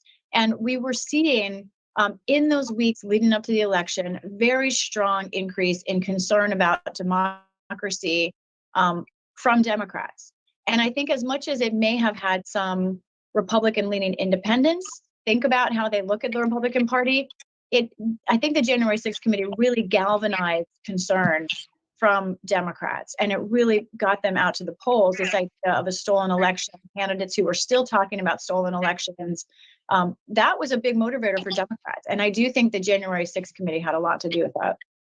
We are a ways away from the 2024 election, but I'm curious to hear if you think that these hearings and the really the ongoing investigation that we are reaching a conclusion of will it affect or impact voter turnout in 2024? Ooh, 2024 is so far away. I know that really it's already started. However, I think that's hard to forecast. I think that there will be, I think that we need to brace ourselves for other very serious situations ahead, as we kind of navigate ourselves or try to navigate ourselves out of this period of hostility and political violence. I don't think we're out of it yet. So I think that my expectation is that there will be more stories we can't predict that will affect 2024 more than January 6th, but it's hard to say. This committee has covered a lot. What do you think they'll try to highlight as main takeaways in this final, fairly, somewhat of a conclusion, public meeting? What I can say now is that we do expect this meeting to be shorter than the ones we've seen in the past. Most of those were 2, sometimes 3 hours, I believe. This, my guess, is somewhere around an hour and a half, an hour. I was told by a good source that it will be shorter, more kind of very focused, a wrapping up of what their work is. And because of that, I think we will hear all the same themes we've heard in the past. I think there will be a great deal of focus, if not the entire focus, on former President Trump. But viewers should also be ready for some other names to come up. Perhaps John Eastman, he's the attorney who really pushed the theory that Mike Pence could stop the certification, use his vice presidential power, and also who pushed ideas that alternate slates of electors could be brought in. So I think there are a few other names we could hear, but I think this will all be about former President Trump. And I want to just quickly clarify something I said earlier. I said, this is a rare referral of criminal charges from Congress. I should actually be more clear that wasn't quite right. These are referrals of charges from a single committee of Congress, of course, the House Select Committee. And we need to say, many Republicans still believe this committee is inherently political, that it targeted a president who represented a party that is the opposing party of most of the committee. And they think that the committee really did not do enough to talk about Capitol security and what happened on that day outside of President Trump. So there are real allegations about how the committee did its work as well. Thank you for clarifying that, Lisa. What else will you be paying attention to or looking for in today's hearing and in the documents that follow? What I really am eager for, and sort of I am and I'm not, is when the transcript of the committee's interviews come out. We don't expect that today. It may not come Wednesday, but I think over the next coming weeks, we will see those transcripts come out. 1,000 interviews. There's a question of how selective was the committee and what it presented to viewers? Were there things that, for example, may have helped President Trump and his case that they didn't show? Or was there more kind of information just about the narrative of what happened that the committee didn't have time to get to? So I'm really eager to get those transcripts. It is going to be a lot of reading for everyone. So hopefully they're public. I think they will be public, and viewers can also jump in. And I think it's going to be a group, as in the country, process to look through those. Thank you so much, Lisa. We will certainly be paying attention to your reporting. Lisa Desjardins, congressional correspondent for the PBS NewsHour. Thank you for joining us. You're welcome. For the PBS NewsHour, I am Nicole Ellis. We now turn to the meeting room and continued special coverage from the PBS NewsHour. So stick around.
This program was made possible by contributions to your PBS station from viewers like you. Thank you.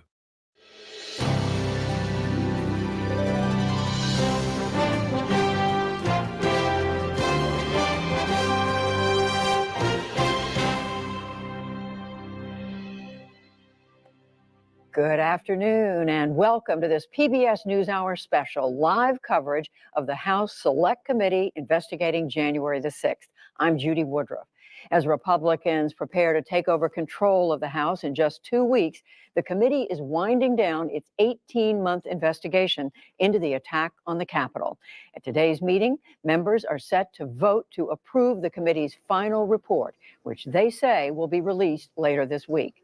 The committee is also expected to recommend that the Department of Justice charge several people with crimes, including former President Donald Trump, for his actions to overturn the 2020 election. Those charges may include insurrection and obstruction of an official proceeding. Joining me now in our studio are Mary McCord, Director of Georgetown University's Institute for Constitutional Advocacy and Protection. She's also a former Justice Department official. And Jamil Jaffer. He is a law professor at George Mason University and former associate counsel to President George W. Bush. So Mary and Jamil, to both of you, welcome. We're keeping a live eye on the committee hearing room at the Capitol in the Cannon House Office Building caucus room. We were told they were going to start right on time at 1 o'clock Eastern, but we see they haven't come into the room. There's kind of unofficial word. They're having difficulty with a prompter, which is a reminder that they're very much prepared for this. They've scripted out, we are told, what they are working on and what they're planning to say. And so that prompter is going to be important. But Mary, let's get back to the substance of today. Why is this significant? I think the committee, after so much work, so much investigating, amassing so much evidence, wanted to have, a chance for the American public to actually present their recommendations, make their criminal referrals, and referrals I think we will see for other things too, maybe for ethics investigations and other things like that, and create a record that they could have one more time talking about it on television so that people can see what they've amassed. I think they want to make sure it's out there and it's in the public's view. And Jamil Jaffer, for them to be referring to the Justice Department that there be criminal charges against a former president of the United States. We haven't seen this before. I mean, it's unprecedented, obviously, Judy. It's a first, in the history of the country. The idea that a president of the United States will be charged or that Congress would recommend that he be charged with crimes including lying, obstructing official proceeding, incitement to insurrection, conspiracy to defraud the United States. These are serious potential charges that might be brought by the Justice Department. And for Congress, a committee of Congress, admittedly a committee that is not balanced in terms of political representation for a variety of reasons, to be recommending that is shocking, to say the least. And that is a reminder that this is a 9-member committee, 7 Democrats, 2 Republicans who went against their party's majority in the House of Representatives in even agreeing to serve on this committee. The leadership of the party did not want to appoint any other Republicans to serve. So it is lopsided in its representation and in Liz Cheney and Adam Kinzinger. But remind us again, Mary McCord, how it is that we are at a place where 2 years after this attack on the Capitol, that this committee has amassed a mountain of information. Well, they put together a huge team of investigators. The Congress members themselves were very, very involved, and they've spent their time acquiring documents, including presidential records from the National Archives, interviewing witnesses, including many who cooperated and some who did not, and really, creating a huge record. It's an investigation on an enormous scale. It's huge even compared, for example, to the Mueller investigation, which was not a congressional investigation, but nevertheless involved many, many people and a whole lot of evidence. Here, I think what's significant too is it's not just about the attackers that day, right? The investigation is much bigger than that. Who else was involved? Who else might have been? And the plot, as the committee has laid out over these many months of hearings, was not, it culminated on January 6th, but it involved many other steps. And what we're going to see, we are told, Jamil Jaffer, is evidence, information that points to specifically to former President Trump. Yes, there were other players, other individuals, but the bulk of these recommendations for criminal referral appear to be going to the former president. Well, you know, Judy, it's hard to not see what's obvious from that what happened those days and weeks leading up to January 6th, and then on that day itself, right? It's clear the president believed he had won the election, believed that he had to take action to stop Congress from endorsing the election of President Biden, and made efforts, made a plan on how to do that. He sought to change state legislatures' views on who their electors were. He sought to put pressure on those state legislatures. He sought to put pressure on Vice President Mike Pence to do something he couldn't do under the Electoral Count Act, which is to not count the valid votes. He sought to put pressure all around. And then ultimately, when it came to that day, he went to the National Mall, he went to the Ellipse and said to the people there, go to the Capitol, march on the Capitol, knowing they were armed. There was no question, I think, in anybody's mind about what was happening at that moment. The president was encouraging people to go to the Capitol, knowing they were armed, knowing what they would do, knowing they weren't there to attack him. He said to his own staff, they're not here to come after me. Right. All right. We are looking again at live pictures of the hearing room where the House Select Committee that is looking into the attack on the Capitol on January the 6th of last year is gathering. There was a few minutes delay, but it looks like they are about to get underway. That was Chairman Benny Thompson leading the way. He'll take the seat there in the middle. The other members of the committee quickly taking their seats. We are told they are anxious to keep this meeting to under an hour. They will vote on those referrals, we are told, near the end of this meeting. But let's go now to Chairman Benny Thompson.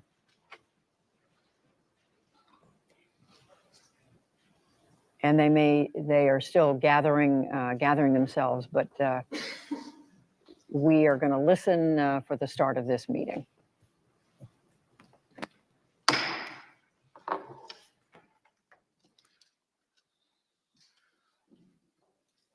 A quorum being present, the Select Committee to investigate the January 6th attack on the United States Capitol will be in order. Without objection, the chair is authorized to declare the committee in recess at any point. Pursuant to House Deposition Authority Regulation 10, the chair announces the committee's approval to release the deposition material presented during today's meeting, and further, its approval to release deposition material that accompanies release of the Select Committee's final report. Good afternoon, and may God bless the United States of America. To cast a vote in the United States is an act of faith and hope. When we drop that ballot in the ballot box, we expect the people named on the ballot are going to uphold their end of the deal. The winner swears an oath and upholds it. Those who come up short ultimately accept the results and abide by the rule of law. That faith in our system is the foundation of American democracy. If the faith is broken, so is our democracy. Donald Trump broke that faith. He lost the 2020 election and knew it, but he chose to try to stay in office through a multi-part scheme to overturn the results and block the transfer of power. In the end, he summoned a mob to Washington, and knowingly they were armed and angry, pointed them to the Capitol and told them to fight like hell. There's no doubt about this. This afternoon, my colleagues will present our key findings, reminding you of some of the information we presented in earlier hearings and telling you how it fits in our broader conclusions. Those conclusions have helped shape the committee's final report, which we'll adopt today pursuant to House Resolution 503, which establishes the Select Committee nearly a year and a half ago. I expect our final work will be filed with the Clerk of the House and made public later this week. Beyond that release, the Select Committee intends to make public the bulk of its non-sensitive records before the end of the year. These transcripts and documents will allow the American people to see for themselves the body of evidence we've gathered and continue to explore the information that has led us to our conclusions. This committee is nearing the end of its work, but as the country, we remain in strange and uncharted waters. We've never had a president of the United States stir up a violent attempt to block the transfer of power. I believe nearly 2 years later, this is still a time of reflection and reckoning. If we are to survive as a nation of laws and democracy, this can never happen again. How do we stop it? This committee will lay out a number of recommendations in its final report, but beyond any specific details and recommendations we present, there's one factor I believe is most important in preventing another January 6th. Accountability. So today, beyond our findings, we will also show that evidence we've gathered points to further action beyond the power of this committee or the Congress to help ensure accountability under law. Accountability that can only be found in the criminal justice system. We have every confidence that the work of this committee will help provide a roadmap to justice, and that the agencies and institutions responsible for ensuring justice under the law will use the information we've provided to aid in their work. And for those of you who have followed this committee's work, I hope we've helped make clear that there's a broader kind of accountability. Accountability to all of you, the American people. The future of our democracy rests in your hands. It's up to the people of this country to decide who deserves the public trust, who will put fidelity to the Constitution and democracy above all else, who will abide by the rule of law, no matter the outcome. I'm grateful to the millions of you who followed this committee's work. I hope we lived up to our commitment to present the facts and let the facts speak for themselves. Let me say in closing, the women and men seated around me on this dais are public servants in the most genuine sense. They put aside politics and partisanship to ensure the success of this committee in providing answers to the American people. I especially want to thank and acknowledge our Vice Chair, who has become a true partner in this bipartisan effort, Ms. Cheney of Wyoming. And I also recognize her for any opening statement that she cared to offer. Thank you very much, Mr. Chairman, and thank you for your tremendous leadership of this committee. I know we all have benefited greatly from your wisdom and your wise counsel, so thank you very much. In April of 1861, when Abraham Lincoln issued the first call for volunteers for the Union Army, my great-great-grandfather, Samuel Fletcher Cheney, joined the 21st Ohio Volunteer Infantry. He fought through all 4 years of the Civil War, from Chickamauga to Stones River to Atlanta. He marched with his unit in the Grand Review of Troops up Pennsylvania Avenue in May of 1865, past a reviewing stand where President Johnson and General Grant were seated. Silas Canfield, the regimental historian of the 21st Ohio Volunteer Infantry, described the men in the unit this way. He said they had a just appreciation of the value and advantage of free government and the necessity of defending and maintaining it. And they enlisted, prepared to accept all the necessary labors, fatigues, exposures, dangers, and even death for the unity of our nation and the perpetuity of our institutions.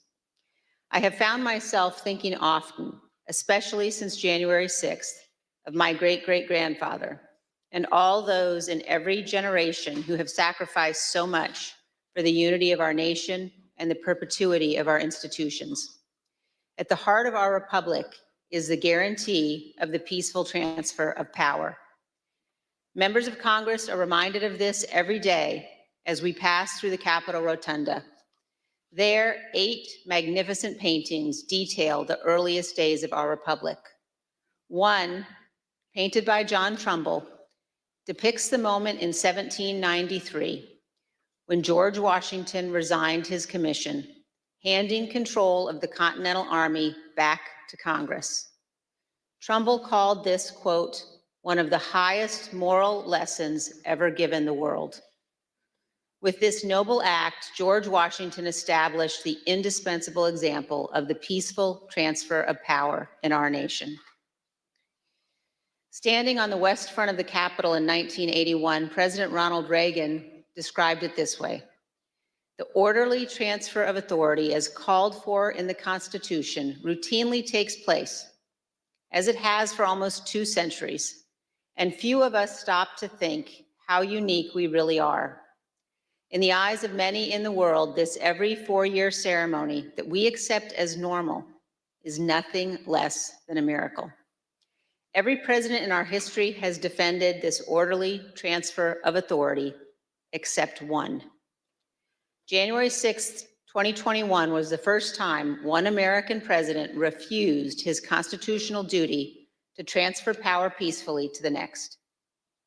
In our work over the last 18 months, the Select Committee has recognized our obligation to do everything we can to ensure this never happens again.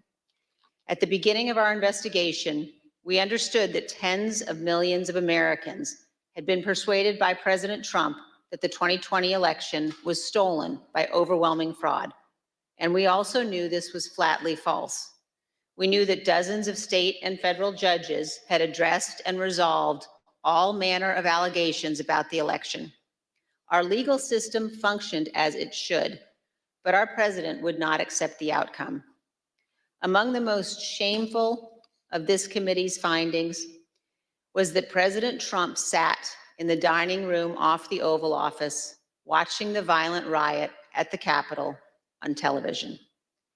For hours, he would not issue a public statement instructing his supporters to disperse and leave the Capitol, despite urgent pleas from his White House staff and dozens of others to do so. Members of his family, his White House lawyers, virtually all those around him knew that this simple act was critical. For hours, he would not do it. During this time, law enforcement agents were attacked and seriously injured. The Capitol was invaded, the electoral count was halted, and the lives of those in the Capitol were put at risk. In addition to being unlawful, as described in our report, this was an utter moral failure and a clear dereliction of duty. Evidence of this can be seen in the testimony of President Trump's own White House counsel and several other White House witnesses. No man who would behave that way at that moment in time can ever serve in any position of authority in our nation again. He is unfit for any office. The committee recognizes that our work has only begun. It's only the initial step in addressing President Trump's effort to remain in office illegally. Prosecutors are considering the implications of the conduct that we describe in our report, as are citizens all across our nation. In 1761, John Adams wrote, "The very ground of our liberties is the freedom of elections." Faith in our elections and the rule of law is paramount to our republic. Election deniers, those who refuse to accept lawful election results, purposely attack the rule of law and the foundation of our country. The history of our time will show that the bravery of a handful of Americans doing their duty saved us from an even more grave constitutional crisis. Elected officials, election workers, and public servants stood against Donald Trump's corrupt pressure. Many of our committee's witnesses showed selfless patriotism, and their words and courage will be remembered. The brave men and women of the Capitol Police, the Metropolitan Police, and all the other law enforcement officers who fought to defend us that day saved lives and our democracy. Finally, I wish to thank my colleagues on this committee. It has been a tremendous honor to serve with all of you. We have accomplished great and important things together, and I hope we have set an example. And I also want to thank all of those who have honorably contributed to the work of our committee and to our report. We have accomplished much over a short period of time. Many of you sacrificed for the good of our nation. You have helped make history, and I hope helped to right the ship. Thank you, Mr. Chairman. I yield back. Gentlelady yields back. As you know, this is our final meeting of our committee. Over the course of the last year and a half, we presented evidence in 10 public hearings, testimony from our brave law enforcement officers, senior White House, and campaign officials, and many others. Today, we are prepared to share our findings with you. But before we do so, it's important to remember what we've learned, and critically, exactly what happened at the United States Capitol on January 6th. Without objection, I include in the record a video presentation of some of the key evidence our investigation has uncovered.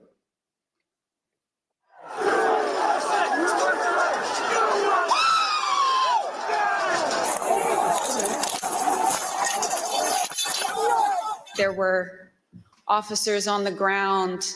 They were bleeding. They were throwing up. I mean, I saw friends with blood all over their faces. I was slipping in people's blood.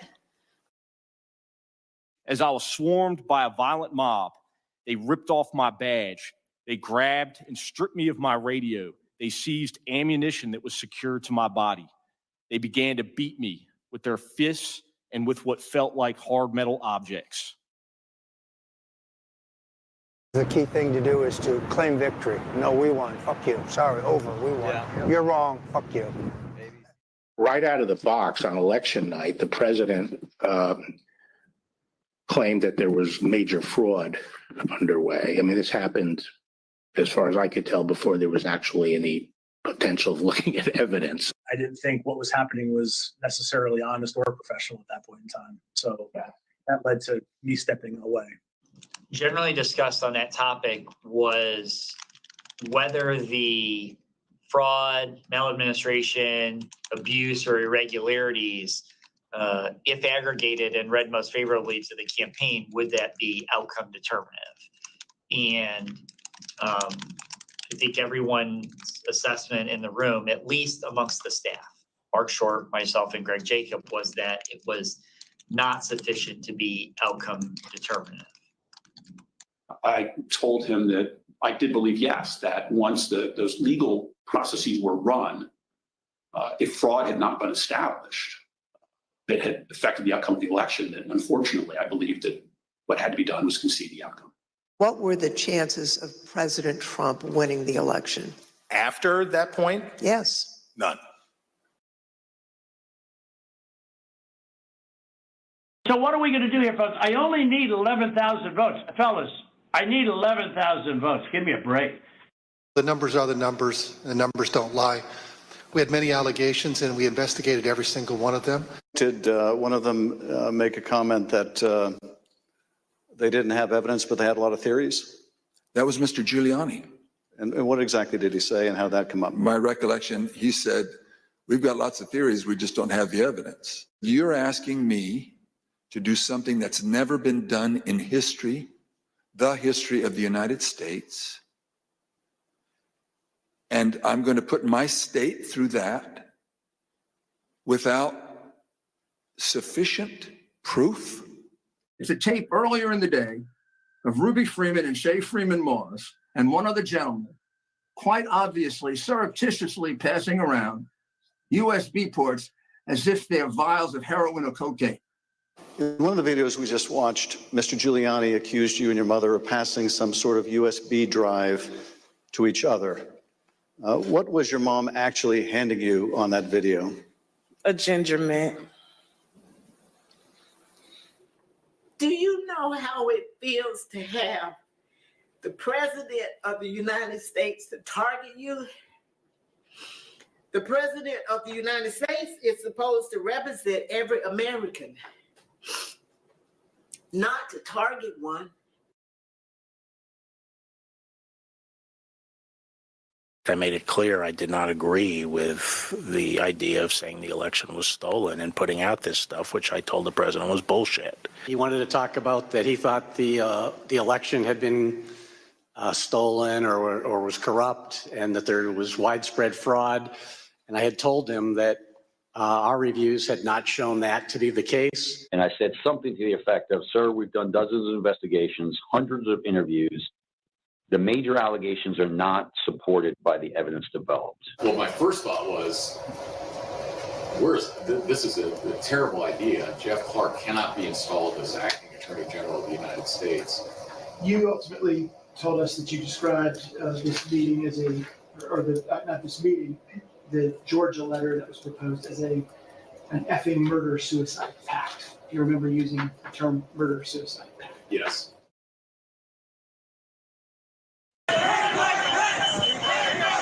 Was it your impression that the vice president had directly conveyed his position on these issues to the president, not just to the world through a dear colleague letter, but directly to President Trump? Many times. My view is that the vice president didn't have the legal authority to do anything except what he did. And I said, hold on a second, I want to understand what you're saying. You're saying that you believe the vice president, acting as president of the Senate, can be the sole decision maker as to, under your theory, who becomes the next president of the United States? And you said yes. And I said, are you out of your effing mind? The president was, all the attention was on what Mike would do or what Mike wouldn't do. There's a telephone conversation between the president and the vice president. Is that correct? Yes. The conversation was pretty heated. Apologize for being impolite, but do you remember what she said her father called him? The P word. It was clear that it was escalating quickly. So then when that tweet, the Mike Pence tweet, was sent out, I remember us saying that was the last thing that needed to be tweeted at that moment. It felt like he was pouring gasoline on the fire by tweeting that.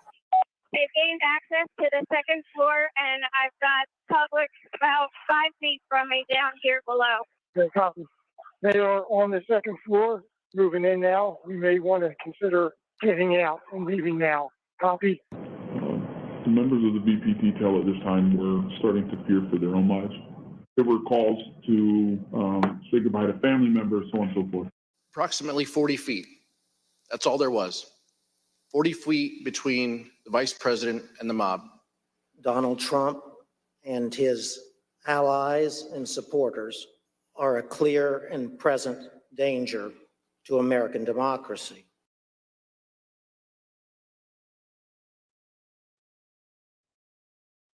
We got derogatory information from OSINT suggesting that some very, very violent individuals were organizing to come to D.C. As Mr. Giuliani and I were walking to his vehicles that evening, he looked at me and said something to the effect of, Cass, are you excited for the 6th? It's going to be a great day. I remember looking at him saying, Rudy, could you explain what's happening on the 6th? He had responded something to the effect of, we're going to the Capitol. It's going to be great. The president's going to be there. He's going to look powerful. He personally asked for us to come to D.C. that day.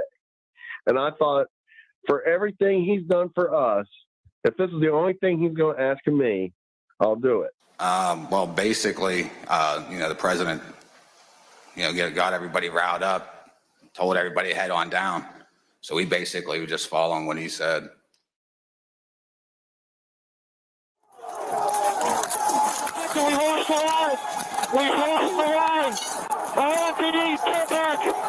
Within 15 minutes of leaving the stage, President Trump knew that the Capitol was besieged and under attack. So are you aware of any phone call by the President of the United States to the Secretary of Defense that day? Not that I'm aware of, no. Are you aware of any phone call by the President of the United States to the Attorney General of the United States that day? No. Are you aware of any phone call by the President of the United States to the Secretary of Homeland Security that day? I'm not aware of that, no. Did you ever hear the the president No. ask for the National No. Guard? Did you ever hear the president ask for law enforcement response? No. You got an assault going on the Capitol of the United States of America. And there's nothing. No call, nothing, zero. I remember Pat saying something to the effect of, Mark, we need to do something more. They're literally calling for the vice president to be effing hung. And Mark had responded something to the effect of, you heard him, Pat. He thinks Mike deserves it. He doesn't think they're doing anything wrong. You on the staff did not want people to leave the Capitol. On the staff? In the White House. I can't think of anybody, you know, on that day who didn't want people to get out of the Capitol once the, you know, particularly once the violence started. No. I mean,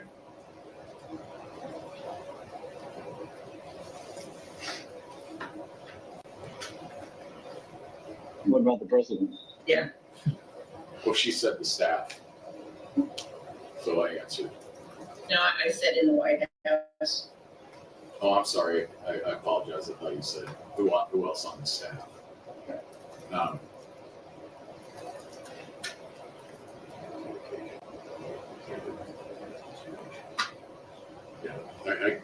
I can't reveal communications, but obviously I think, you know,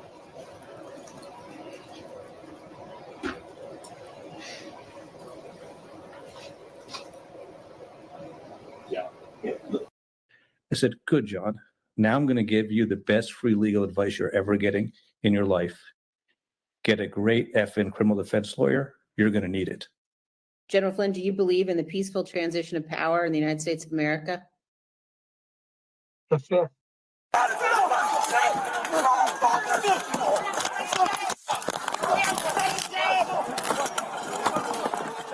Another officer unconscious. The sheriff. What sheriff?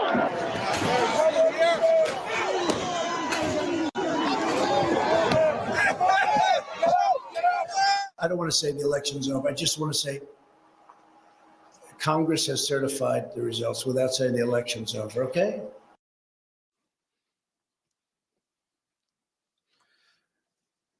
The chair now recognizes the gentlewoman from California, Ms. Lofgren, for an opening statement. Thank you, Mr. Chairman. Over the last 18 months, the Select Committee has conducted a congressional investigation of enormous scale, seeking to uncover the depth and breadth of ex-President Trump's multi-part plan to reverse the lawful outcome of the 2020 presidential election. We've compiled an immense volume of documents collected from countless individuals, law enforcement agencies, and federal and state authorities. Many of our efforts to get the evidence required litigation in federal court, including the U.S. Supreme Court. We've taken the testimony of hundreds of witnesses. Now, while we couldn't show them all during the hearings, we focused on those who were most central, including our ex-president's White House aides, his senior Department of Justice officials, and senior members of his campaign. Based on this assembled evidence, the Select Committee has reached a series of specific findings. Now, many of these findings pertain to what has been called the big lie, the enormous effort led by ex-President Trump to spread baseless accusations and misinformation in an attempt to falsely convince tens of millions of Americans that the election had been stolen from him. Beginning even before the election and continuing through January 6th and thereafter, Donald Trump purposely disseminated false allegations of fraud in order to aid his effort to overturn the 2020 election. Ex-President Trump's decision to declare victory falsely on election night wasn't a spontaneous decision. It was premeditated. The committee has evidence that ex-President Trump planned to declare victory and unlawfully to call for the vote counting to stop, and that he told numerous allies about his intent in the weeks before the election. The committee found that Mr. Trump raised hundreds of millions of dollars with false representations made to his online donors. The proceeds from his fundraising, we have learned, have been used in ways that we believe are concerning. In particular, the committee has learned that some of those funds were used to hire lawyers. We've also obtained evidence of efforts to provide or offer employment to witnesses. For example, one lawyer told a witness the witness could, in certain circumstances, tell the committee that she didn't recall facts when she actually did recall them. That lawyer also did not disclose who was paying for the lawyer's representation, despite questions from the client seeking that information. He told her, quote, "We're not telling people where funding is coming from right now." We've learned that a client was offered potential employment that would make her, quote, "financially very comfortable" as the date of her testimony approached by entities that were apparently linked to Donald Trump and his associates. These offers were withdrawn or didn't materialize as reports of the content of her testimony circulated. The witness believed this was an effort to affect her testimony, and we are concerned that these efforts may have been a strategy to prevent the committee from finding the truth. Throughout the post-election period, ex-President Trump was told repeatedly by his campaign advisors, government officials, and others there was no evidence to support his claims of election fraud.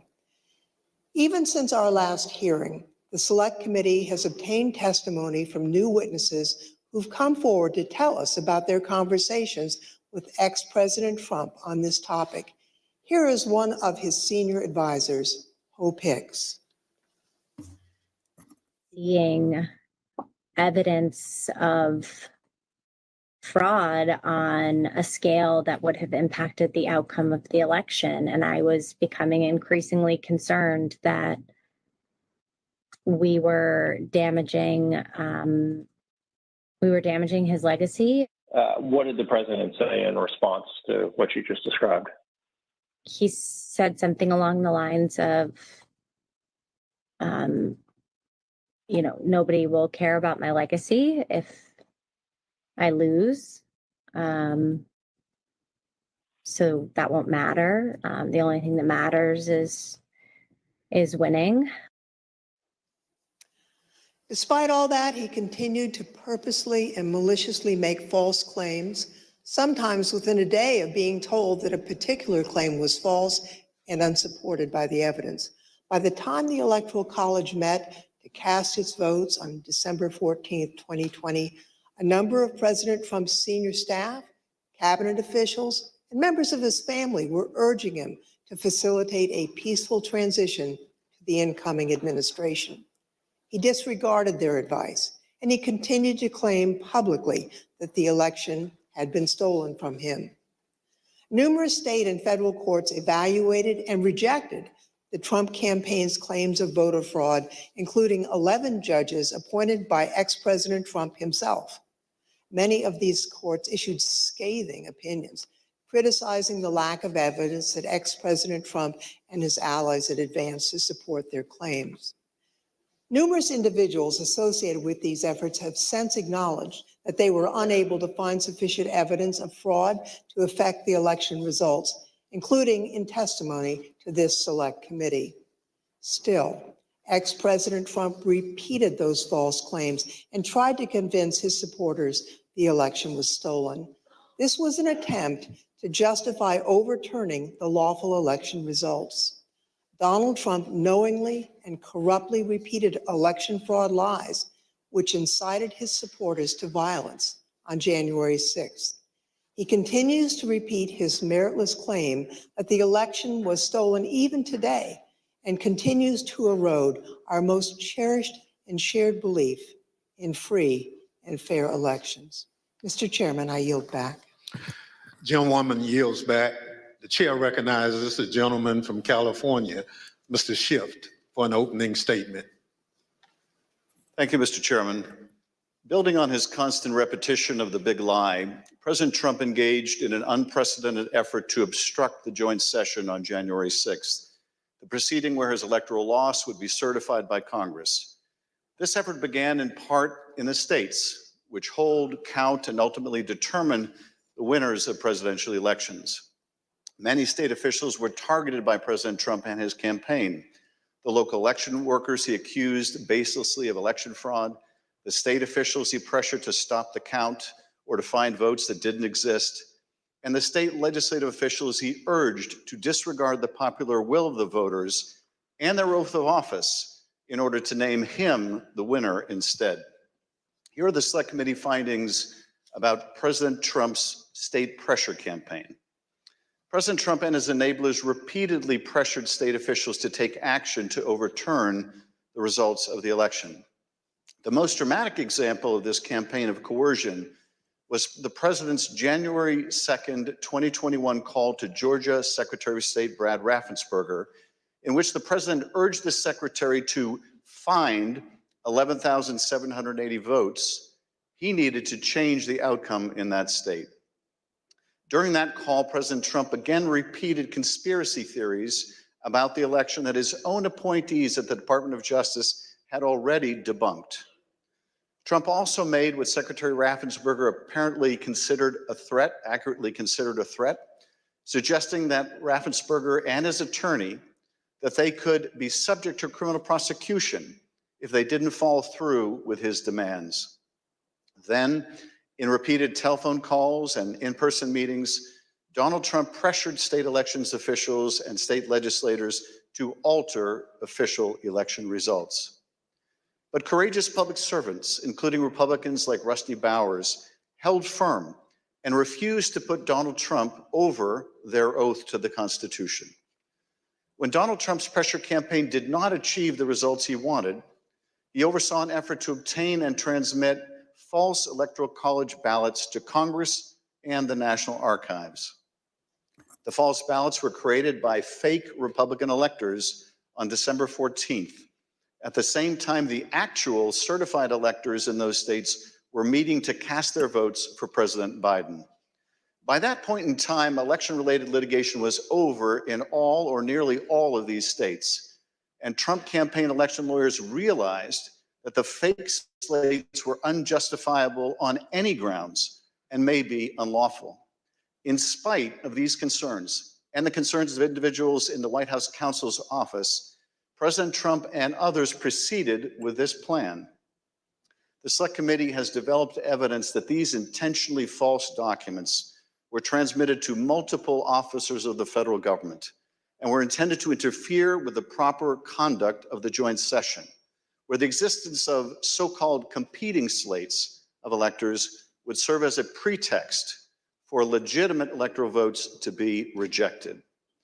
President Trump repeatedly attacked state and local officials who refused to do his bidding, as well as local elections workers who he baselessly accused of fraud. As Ruby Freeman and the testimony of other elections officials so powerfully demonstrated, the people who drew President Trump's ire or were the subject of his lies faced real-world consequences, including public harassment and death threats. Some of these elections workers and officials have been forced to leave their homes. Others have been forced to leave the jobs they loved. Take a listen to Ms. Freeman's story. Now I won't even introduce myself by my name anymore. I get nervous when I bump into someone I know in the grocery store who says my name. I'm worried about who's listening. I get nervous when I have to give my name for food orders. I'm always concerned of who's around me. I've lost my name and I've lost my reputation. The treatment of Ms. Freeman and her daughter Shay Moss and so many others around the country was callous, inhuman, inexcusable, and dangerous. And those responsible should be held accountable. Mr. Chairman, I yield back. Gentleman yields back. The chair recognizes the gentleman from Illinois, Mr. Kinzinger, for an opening statement. Thank you, Mr. Chairman. Certainly one of the many important components of our federal government is the Department of Justice. It's the body that it's responsible for enforcing our laws and investigating criminal wrongdoing. For this reason, it's of the utmost importance that our Department of Justice operates as a fair and neutral body that enforces our federal laws without fear or without favor. It is this critical function that President Trump sought to corrupt, as he sought to use the Department of Justice to investigate and prosecute purported election fraud and to help him convince the public that the election was stolen. The Select Committee has made the following findings with respect to the Department of Justice. In the weeks immediately following the 2020 election, Attorney General Bill Barr advised President Trump that the Department of Justice had not seen any evidence to support Trump's theory that the election was stolen by fraud. No evidence. Over the course of the 3 meetings in this post-election period, Attorney General Barr assured President Trump that the Justice Department was properly investigating claims of election fraud. He debunked numerous election fraud claims, many of which the president would then go on to repeat publicly. And he made clear that President Trump was doing, quote, a great disservice to the country by pursuing them. After Attorney General Barr's resignation, President Trump requested that the acting leadership of the department, Jeffrey Rosen and Richard Donahue, quote, just say the election was corrupt and leave the rest to me and the Republican congressmen. In other words, just tell a small lie to put the facade of legitimacy on this lie, and the Republican congressmen and I can distort and destroy and create doubt all ourselves. Between December 23rd and January 3rd, President Trump called or met with them nearly every day and was told repeatedly the department investigation showed no factual support for Trump's fraud allegations. Mr. Rosen and Mr. Donahue told him that the fraud claims were simply untrue. As Mr. Rosen and Mr. Donahue continued to resist, President Trump then tried to install a loyalist named Jeffrey Clark to lead the department as acting attorney general. On several occasions, Clark met with the president, apparently along with Representative Scott Perry, without authorization, promising to take the actions that Barr, Rosen, and Donahue had refused to take. In particular, Mr. Clark intended to send a letter that he had drafted with the help of a political appointee that the White House installed at DOJ with just weeks left in the administration. Mr. Clark intended to send the letter to officials in numerous states, informing them falsely, of course, that the department had identified significant concerns about the election results in their state and encouraging their state legislatures to come into special session to consider appointing Trump rather than Biden electors. Here's Acting Deputy Attorney General Donahue describing his reaction to Mr. Clark's proposed letter. And drafting letters without the knowledge of what the department had actually done in terms of investigations, that he was being reckless. And I recall toward the end saying, what you're proposing is nothing less than the United States Justice Department meddling in the outcome of a presidential election. Knowing that existing department leadership would not support his false election claims, President Trump offered Mr. Clark the job of acting attorney general. In a dramatic January 3rd meeting in the Oval Office, Rosen, Donahue, White House counsel Pat Cipollone, and White House lawyer Eric Hirschman strongly objected to the appointment of Jeffrey Clark as acting attorney general. Mr. Clark pleaded his case and offered to send the letter that he had drafted. The White House counsel called the Clark letter, quote, a murder-suicide pact. Numerous White House and Department of Justice lawyers all threatened to resign if Mr. Clark was appointed. Donald Trump would be leading a graveyard. It was only after the threat of mass resignations that President Trump rescinded his offer to Mr. Clark. Mr. Chairman, I yield back. Gentleman yields back. The chair recognizes the gentleman from California, Mr. Aguilar, for an opening statement. Thank you, Mr. Chairman. Former President Trump's multi-part plan didn't stop with the states or with the Department of Justice. It touched nearly every component of our federal system, ranging from the courts to Congress to his own Vice President, Mike Pence. In the weeks before January 6th, Mr. Trump turned to the man who had served him loyally for 4 years. He embraced an illegal scheme proposed by John Eastman and others who concocted an unfounded legal theory that the vice president could reject Joe Biden's electoral votes during the joint session. When Vice President Pence and many others, including Trump's own lawyer, John Eastman, told him correctly that former President Trump spearheaded an unprecedented campaign to coerce him to do it anyway, ultimately culminating in a dangerous threat to Mr. Pence's life on January 6th. These are the Select Committee's findings with respect to the pressure campaign against the vice president. John Eastman admitted in advance of the 2020 election that Mike Pence could not lawfully refuse to count official electoral votes. But he nevertheless devised a meritless proposal that deployed a combination of bogus election fraud claims and the fake electoral ballots to say that Mike Pence, presiding over the joint session, could reject legitimate electoral votes for President-elect Biden.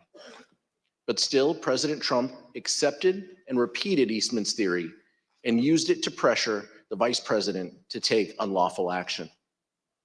In multiple heated conversations, President Trump directly pressured Vice President Pence to adopt the Eastman theory and either reject the electors or send them back to the state legislatures. The vice president consistently resisted and repeatedly told the president that he did not possess the authority to do what President Trump directed. This culminated in an angry phone call on the morning of January 6th between President Trump and Vice President Pence, during which the former president repeatedly berated Mr. Pence by cursing and leveling threats.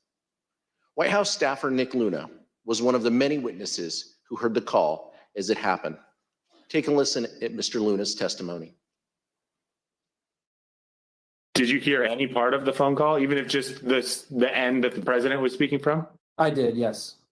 All right, and what'd you hear? So as I was dropping off the note, I remember hearing the word wimp. Either he called him a wimp. I don't remember if he said, "You are a wimp, you'll be a wimp." Wimp is the word I remember. Something to the effect, the wording's wrong. I made the wrong decision 4 or 5 years ago. In the face of the vice president's resistance, the former president and others exerted both private and public pressure to change his mind. In his speech on the Ellipse on the afternoon of January 6th, former President Trump told the crowd that Vice President Pence needed the courage to do what he has to do. Once the riot began, President Trump deliberately chose to issue a tweet attacking Mr. Pence, knowing that the crowd had already grown violent. Almost immediately thereafter, the crowd around the Capitol surged, and between 2:30 and 2:35 p.m., the Metropolitan Police line on the west front of the Capitol broke. This was the first time in MPD history that a line like this had broken. Rioters at the Capitol were heard chanting, "Hang Mike Pence," through the afternoon. As a result of this unrest, Vice President Pence was forced to flee to a secure location where he actively coordinated with law enforcement and other governmental officials to address the ongoing violence. Mr. Chairman, I yield back. Gentleman yields back. Chair recognizes the gentlewoman from Florida, Ms. Murphy, for an opening statement. Thank you, Mr. Chairman. Ultimately, President Trump did not succeed in bending state and federal officials to his will. At every turn, state officials, the Department of Justice, Mike Pence, and many others stood up for the rule of law and resisted the president's wishes. In that way, our American institutions held after the 2020 election. But that did not stop President Trump. Instead, he turned to his supporters, those who believed his lies about a stolen election. He summoned a crowd to the nation's capital on January 6, hoping that they would pressure Congress to do what he could not do on his own. The Select Committee has made the following findings on this issue. 2 years ago today, in the early morning hours of December 19th, Donald Trump sent a tweet urging his supporters to travel to Washington for a protest on January 6. "Be there, we'll be wild," he tweeted. Between December 19th and January 6th, the president repeatedly encouraged his supporters to come to Washington. The president's December 19th tweet galvanized domestic violent extremists, including members of the Oath Keepers, the Proud Boys, and organized militia groups. These individuals began organizing to come to the Capitol in large numbers with the specific intent to use violence to disrupt the certification of the election during the joint session. Prior to January 6th, the FBI, Secret Service, U.S. Capitol Police, D.C. government, and other law enforcement agencies gathered substantial evidence suggesting the risk of violence at the Capitol during the joint session. These included warnings like the following. Their plan is to literally kill people. Please, please take this tip seriously and investigate further. President Trump supporters have proposed a movement to occupy Capitol Hill. Alert regarding the VP being a dead man walking if he doesn't do the right thing. I saw several other alerts saying they will storm the Capitol if he doesn't do the right thing. In the days leading up to January 6th, President Trump's advisors explicitly told him that he should encourage his supporters to be peaceful that day, but he refused. One witness, Hope Hicks, provided the committee with records of her text messages on January 6th. In one exchange with another staffer, he texted her, "Hey, I know you're seeing this, but he," referring to President Trump, "really should tweet something about being nonviolent." "I'm not there," Hicks replied. "I suggested it several times Monday and Tuesday, and he refused." When Ms. Hicks came in to provide testimony to the committee, we asked her about this exchange. Her explanation is that the he in this text wasn't the president, but rather it was Eric Hirschman. Take a listen to her testimony. When you wrote, "I suggested it several times," and it presumably means that the president say something about being nonviolent. You wrote, "I suggested it several times Monday and Tuesday, and he refused." Tell us what happened. Sure. I didn't speak to the president about this directly, but I communicated people like Eric Hirschman that it was my view that it was important that the president put out some kind of message in advance of the event. And what was Mr. Hirschman's response? Mr. Hirschman said that he had made the same, recommendation directly to the president, and that he had refused. Just so I understand, Mr. Hirschman said that he had already recommended to the president that the president convey a message that people should be peaceful on January 6th, and the president had refused to do that? Yes. The public will be able to review this in the transcripts and see the perspective Eric Hirschman gave before we took Hope Hicks's testimony.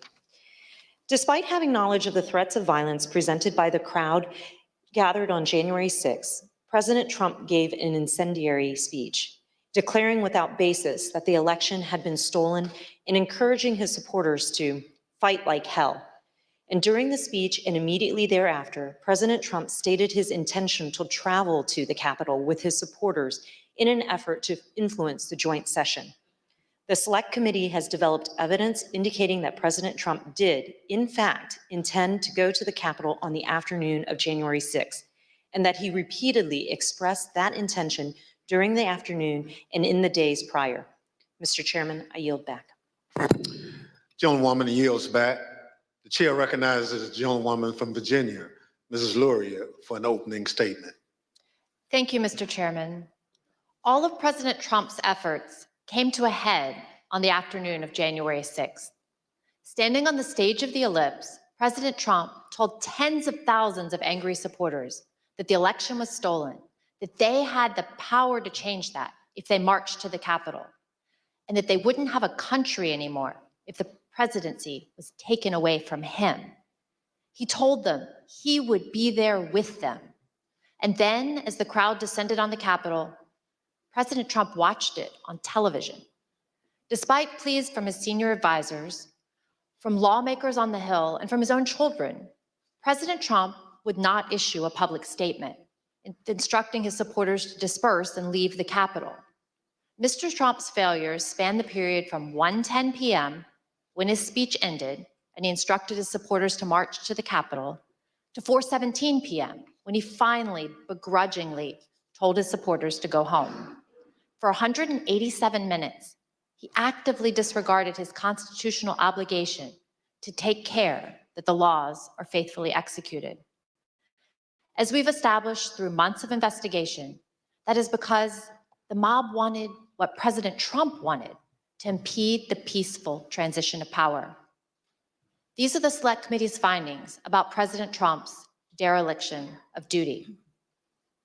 From the outset of the violence, and for several hours that followed, people at the Capitol, people inside President Trump's administration, elected officials of both parties, members of President Trump's own family, and even Fox News commentators who were sympathetic to President Trump, all tried to contact the White House to urge him to do one singular thing, the one thing that all of these people immediately understood was required: instruct his supporters to leave the Capitol. The president repeatedly refused pleas as he watched the violence at the Capitol on television. During the day, the president never spoke with National Guard, the Department of Defense, the Department of Justice, or any law enforcement agency. At no point during the day, or any other, did he issue any order to deploy any law enforcement agency to assist. Multiple witnesses, including President Trump's White House counsel, testified to these facts. Your White House employees, who had been speaking directly with President Trump, state that he didn't want anything done. The president was making phone calls that afternoon, but they weren't to law enforcement officials. Rather, President Trump continued to call his lawyer, Rudy Giuliani. Both President Trump and Mr. Giuliani spoke with congressional leaders, even after the violence had begun, to encourage them to continue delaying the session. Approximately 3 hours after being informed of the violence at the Capitol, hours during which, as our evidence has shown, Donald Trump sat in his dining room and watched the violence on television, the president released a video statement in which he again repeated that the election was stolen, told his supporters at the Capitol that he loved them, and ultimately suggested that they disperse. The statement had an immediate impact on elements of the crowd, many of whom have testified that it led them to depart the Capitol. At 6:01 p.m., President Trump sent his last tweet of the day. He did not condemn the violence. Instead, he attempted to justify it. These are the things and events that happen when a sacred landslide election victory is so unceremoniously and viciously stripped away, he wrote. Remember this day forever. There's no doubt that President Trump thought that the actions of the rioters were justified. In the days after January 6th, he spoke to several different advisors. And in those conversations, he minimized the seriousness of the attack. Here's new testimony from another one of President Senior's advisors, Kellyanne Conway. You said you talked to the president the next day. Tell us about that conversation on the 7th. Yeah, I don't think it was very long. I just said that was just a terrible day. I'm working on a long statement. I said it's crazy. What did he say? No, these people are upset. They're very upset. In the days following the attack, President Trump also expressed a desire to pardon those involved in the attack. Since then, he's suggested that he will do so if he returns to the Oval Office. In summary, President Trump lit the flame, he poured gasoline on the fire, and sat by in the White House dining room for hours watching the fire burn. And today, he still continues to fan those flames. That was his extreme dereliction of duty. Mr. Chairman, I yield back. Gentlewoman yields back. The chair recognizes the gentleman from Maryland, Mr. Raskin, for an opening statement. Thank you, Mr. Chairman, and I want to thank you for your extraordinary leadership of this committee. Generations to come will praise you and the Vice Chair for your unswerving devotion to the rule of law. Several months ago, you tasked several of our members in a subcommittee with bringing recommendations to the full committee about potential referrals to the Department of Justice and other authorities based on evidence of criminal and civil offenses that has come to our attention over the course of our investigation. We are now prepared to share those recommendations today. Mr. Chairman, let me begin with some relevant background considerations to our criminal referrals. The dangerous assault on American constitutional democracy that took place on January 6, 2021 consists of hundreds of individual criminal offenses. Most such crimes are already being prosecuted by the Department of Justice. We propose to the committee advancing referrals where the gravity of the specific offense, the severity of its actual harm, and the centrality of the offender to the overall design of the unlawful scheme to overthrow the election compel us to speak. Ours is not a system of justice where foot soldiers go to jail and the masterminds and ringleaders get a free pass. Mr. Chairman, as you know, our committee had the opportunity last spring to present much of our evidence to a federal judge, something that distinguishes our investigation from any other congressional investigation I can recall. In the context of resolving evidentiary privilege issues related to the crime fraud doctrine in the Eastman case, U.S. District Court Judge David Carter examined just a small subset of our evidence to determine whether it showed the likely commission of a federal offense. The judge concluded that both former President Donald Trump and John Eastman likely violated 2 federal criminal statutes. This is the starting point for our analysis today.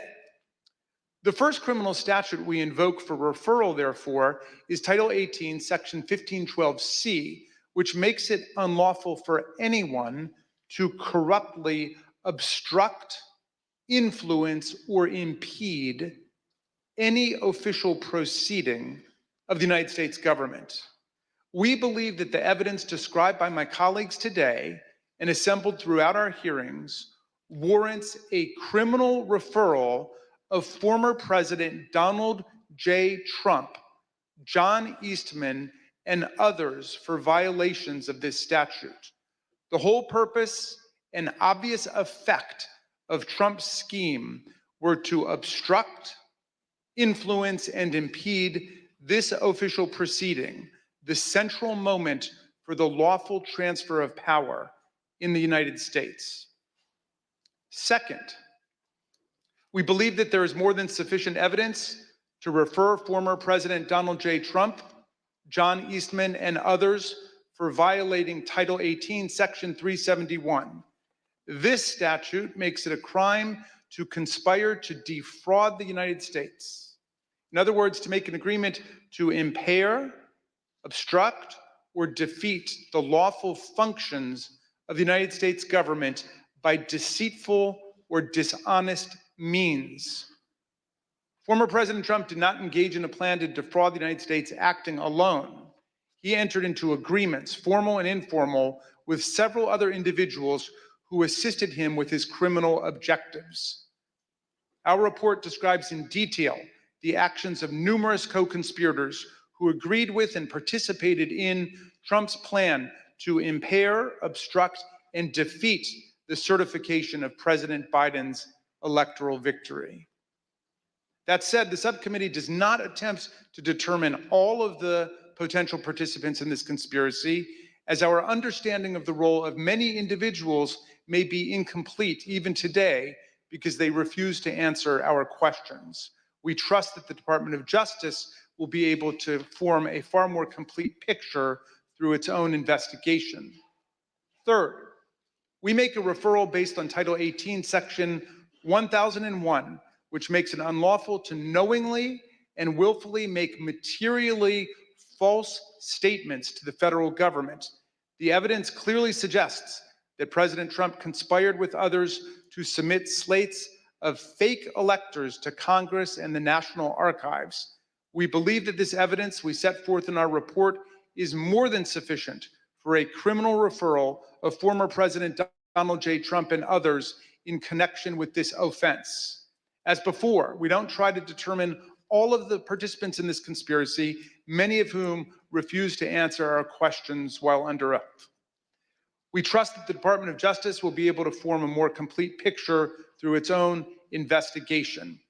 The fourth and final statute we invoke for referral is Title 18, Section 2383. The statute applies to anyone who incites, assists, or engages in insurrection against the United States of America, and anyone who gives aid or comfort to an insurrection. An insurrection is a rebellion against the authority of the United States. It is a grave federal offense anchored in the Constitution itself, which repeatedly opposes insurrections and domestic violence, and indeed uses participation in insurrection by office holders as automatic grounds for disqualification from ever holding public office again at the federal or state level. Anyone who incites others to engage in rebelling, assists them in doing so, or gives aid and comfort to those engaged in insurrection is guilty of a federal crime. The committee believes that more than sufficient evidence exists for a criminal referral of former President Trump for assisting or aiding and comforting those at the Capitol who engaged in a violent attack on the United States. The committee has developed significant evidence that President Trump intended to disrupt the peaceful transition of power under our Constitution. The president has an affirmative and primary constitutional duty to act to take care that the laws be faithfully executed. Nothing could be a greater betrayal of this duty than to assist in insurrection against the constitutional order.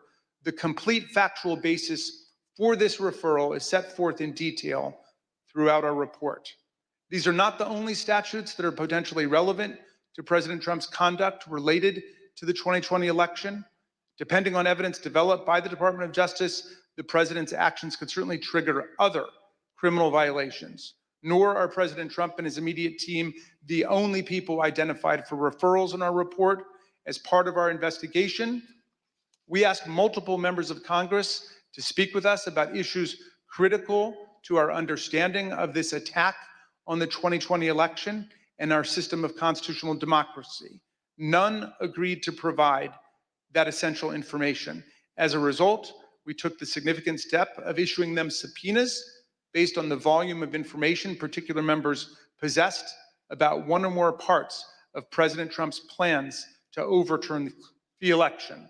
None of the subpoenaed members complied, and we are now referring 4 members of Congress for appropriate sanction by the House Ethics Committee for failure to comply with lawful subpoenas.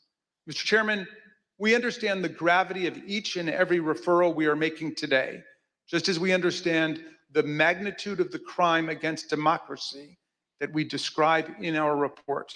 But we have gone where the facts and the law lead us, and inescapably, they lead us here. Accordingly, Mr. Chairman, in light of these facts, I ask unanimous consent that the chairman be directed to transmit to the United States Department of Justice relevant select committee records in furtherance of these criminal referrals. Without objection, so ordered. Thank you, Mr. Chairman. I now yield back. Gentleman yields back. Pursuant to notice, I now call up Select Committee's final report pursuant to Section 4A of House Resolution 503. The clerk shall designate the report. Final report of the Select Committee to investigate the January 6th attack on the United States Capitol. Without objection, the report will be considered read and open to amendment at this point. I now recognize the gentlewoman from Virginia, Ms. Luria, for a motion. Mr. Chairman, I move that the committee favorably report to the House the Select Committee's final report, which includes the committee's legislative recommendations and criminal referrals of Donald J. Trump and others, pursuant to Section 4A of House Resolution 503. The question is on the motion to favorably report to the House. Those in favor say aye. Aye. Those opposed, no. In the opinion of the chair, the ayes have it. Mr. Chairman, I request a recorded vote. A recorded vote is requested. The clerk will call the roll. Ms. Cheney? Aye. Ms. Cheney, aye. Ms. Lofgren? Aye. Ms. Lofgren, aye. Mr. Schiff? Aye. Mr. Schiff, aye. Mr. Aguilar? Aye. Mr. Aguilar, aye. Mrs. Murphy? Aye.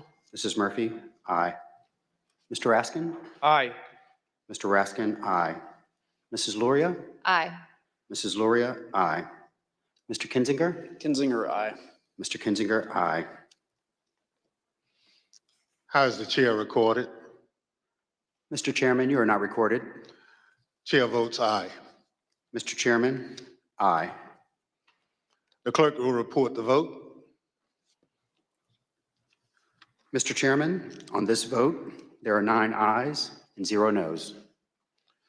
The motion is agreed to. Without objection, a motion to reconsider is laid on the table. Without objection, staff is authorized to make any necessary technical or conforming changes to the report to reflect the actions of the committee. The chair requests those in the hearing room remain seated until the Capitol Police have escorted members from the room. There being no further business, without objection, the Select Committee stands adjourned. And with that, the chairman of this select committee, Congressman Benny Thompson, gavels this committee to a close, presumably its last public meeting, where it just in the last few moments has taken a historic vote, and that is to refer to the Department of Justice a number of criminal referrals, 4 criminal referrals against the former president of the United States, Donald Trump. You can see now the members of the committee leaving the room, shaking some hands. That's Chairman Thompson, followed by California Congresswoman Zoe Lofgren, and then the other members of the committee. Historic in that a former president is being referred because of these criminal actions, and also because of the solemn nature of what we have just witnessed. And after 18 months of extensive research, compiling of records, interviewing with hundreds of witnesses, this today is the result. I'm joined again by, once again, Mary McCord, a former Justice Department official, and Jamil Jaffer, who served as Associate Counsel for President George W. Bush. Jamil Jaffer, as someone who worked for a president, former President Bush, as we said, this is historic. It absolutely is historic. I mean, the idea of a committee of the House voting to recommend criminal charges against a former president of the United States for activities he conducted while president, and many other, and a number of others to the Justice Department is, shocking, as were the events of that day. And so in some ways, not surprising. I think that we knew this was coming at some point. Those who watched the events of that day saw what happened. We've now seen in more detail what was happening behind the scenes, what the president said, what he knew, what his advisors told him. But nothing fundamentally changes what we saw on television that day, what those in the Capitol experienced, a violent mob attacking the Capitol, seeking to change the lawful order of business of the Congress, and what the vice president was going to do that day, unsuccessfully, ultimately. Mary McCord, how would you sum up these charges? Obstruction of an official proceeding, conspiracy to defraud the United States government, conspiracy to make a false statement, and then assisting, aiding, and comforting an insurrection?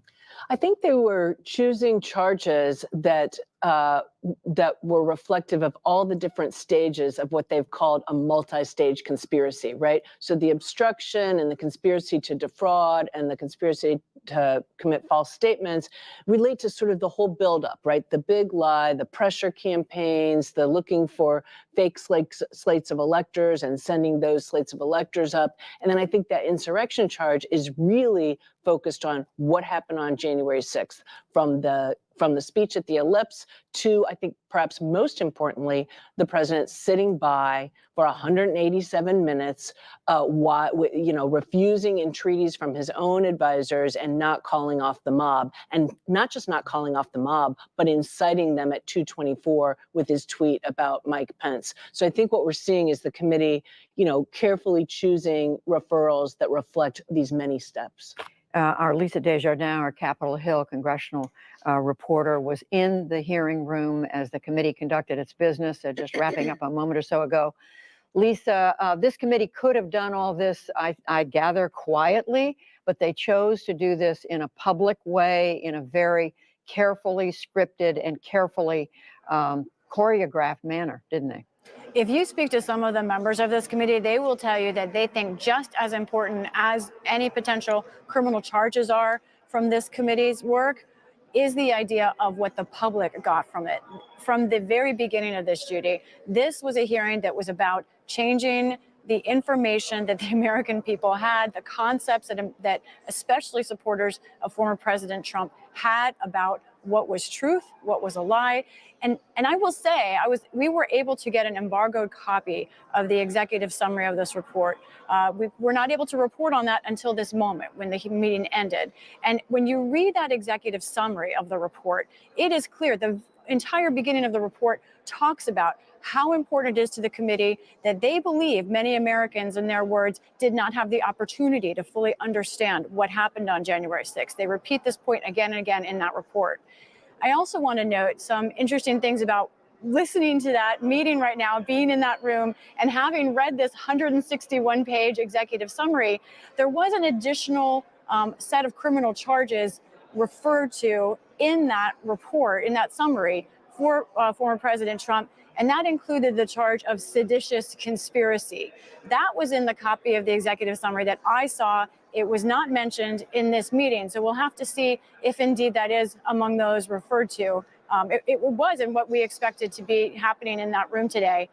And overall, I think what was going on with this committee and their charges is they were looking to things, and this is also in the executive summary, where they believed there was the evidence that they found to convict on these kinds of charges. There is another group of people that is important to mention who were not made part of the criminal referrals, but which the committee lists as co-conspirators to those crimes as it assesses them. Among those were Mark Meadows, former president's former chief of staff, and also another attorney involved in this, Kenneth Chesebro, and Rudy Giuliani as well. They are named as co-conspirators for these charges in the executive summary of the report. And Lisa, there was also, they also named several members of Congress who they are referring, not, as they said, not a criminal complaint, but for ethics charges that they are, will be, I guess, giving us information, because we know there'll be more documentation, more information that's going to be made public later this week. That's right. And that notably includes in that list that they're referring for an ethics investigations, Jim Jordan, who will be the chairman, we expect, of the House Judiciary Committee when Republicans take over.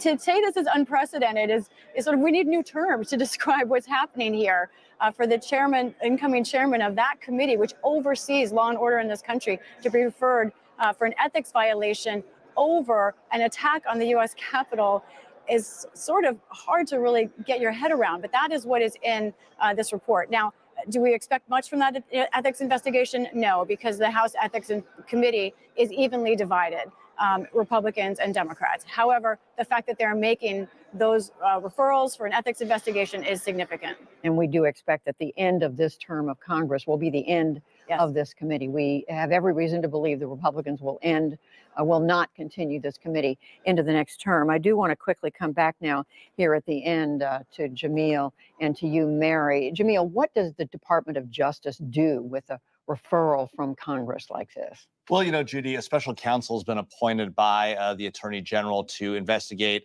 these and other matters related to former President Trump. So that special counsel will take in this information and make decisions about what, if any, of these charges to pursue. The Justice Department is already conducting its own investigation, as the committee mentioned. So we'll see what happens going forward. I think one of the challenges here, of course, is that the American people are left wondering, well, so what happened here? We had this impeachment where President Trump was charged with these crimes before. he was ultimately not convicted, not by a majority of the Senate voted for his conviction, but not enough to convict him. Why are we having this conversation again? The committee clearly wants a lot more of this evidence to come out. That evidence is now out there. The question becomes, what impact does it have on the elections going forward? Of course, former President Trump is running again for the Republican nomination. The question for the Republican Party becomes, do you nominate a man who now all this evidence has piled up, demonstrating the role he played, the advice he got from other Republicans to not engage in this behavior?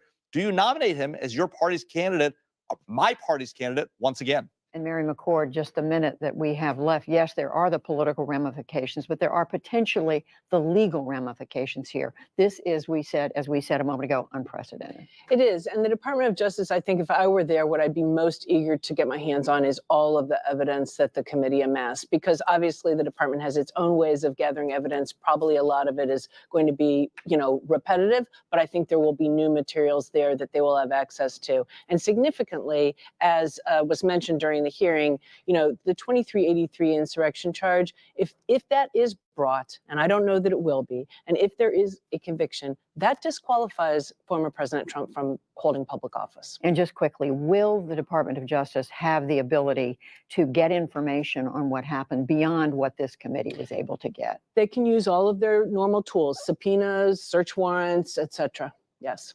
Well, today, historic day, and we want to thank you, Mary McCord. Thank you, Jamil Jaffer, for being here in the studio. And of course, to our Lisa Desjardins, who was up until 4 o'clock this morning reading that 160-page summary. And Lisa, we'll hear more from you tonight. That does conclude tonight's coverage of the January 6th committee meeting. Final report due out later this week. Follow all of our coverage online at pbs.org/newshour. And do join us on the NewsHour tonight, where we'll have a full wrap-up of today's news. I'm Judy Woodruff. Thank you for joining us. Have a good afternoon. This program was made possible by contributions to your PBS station from viewers like you. Thank you.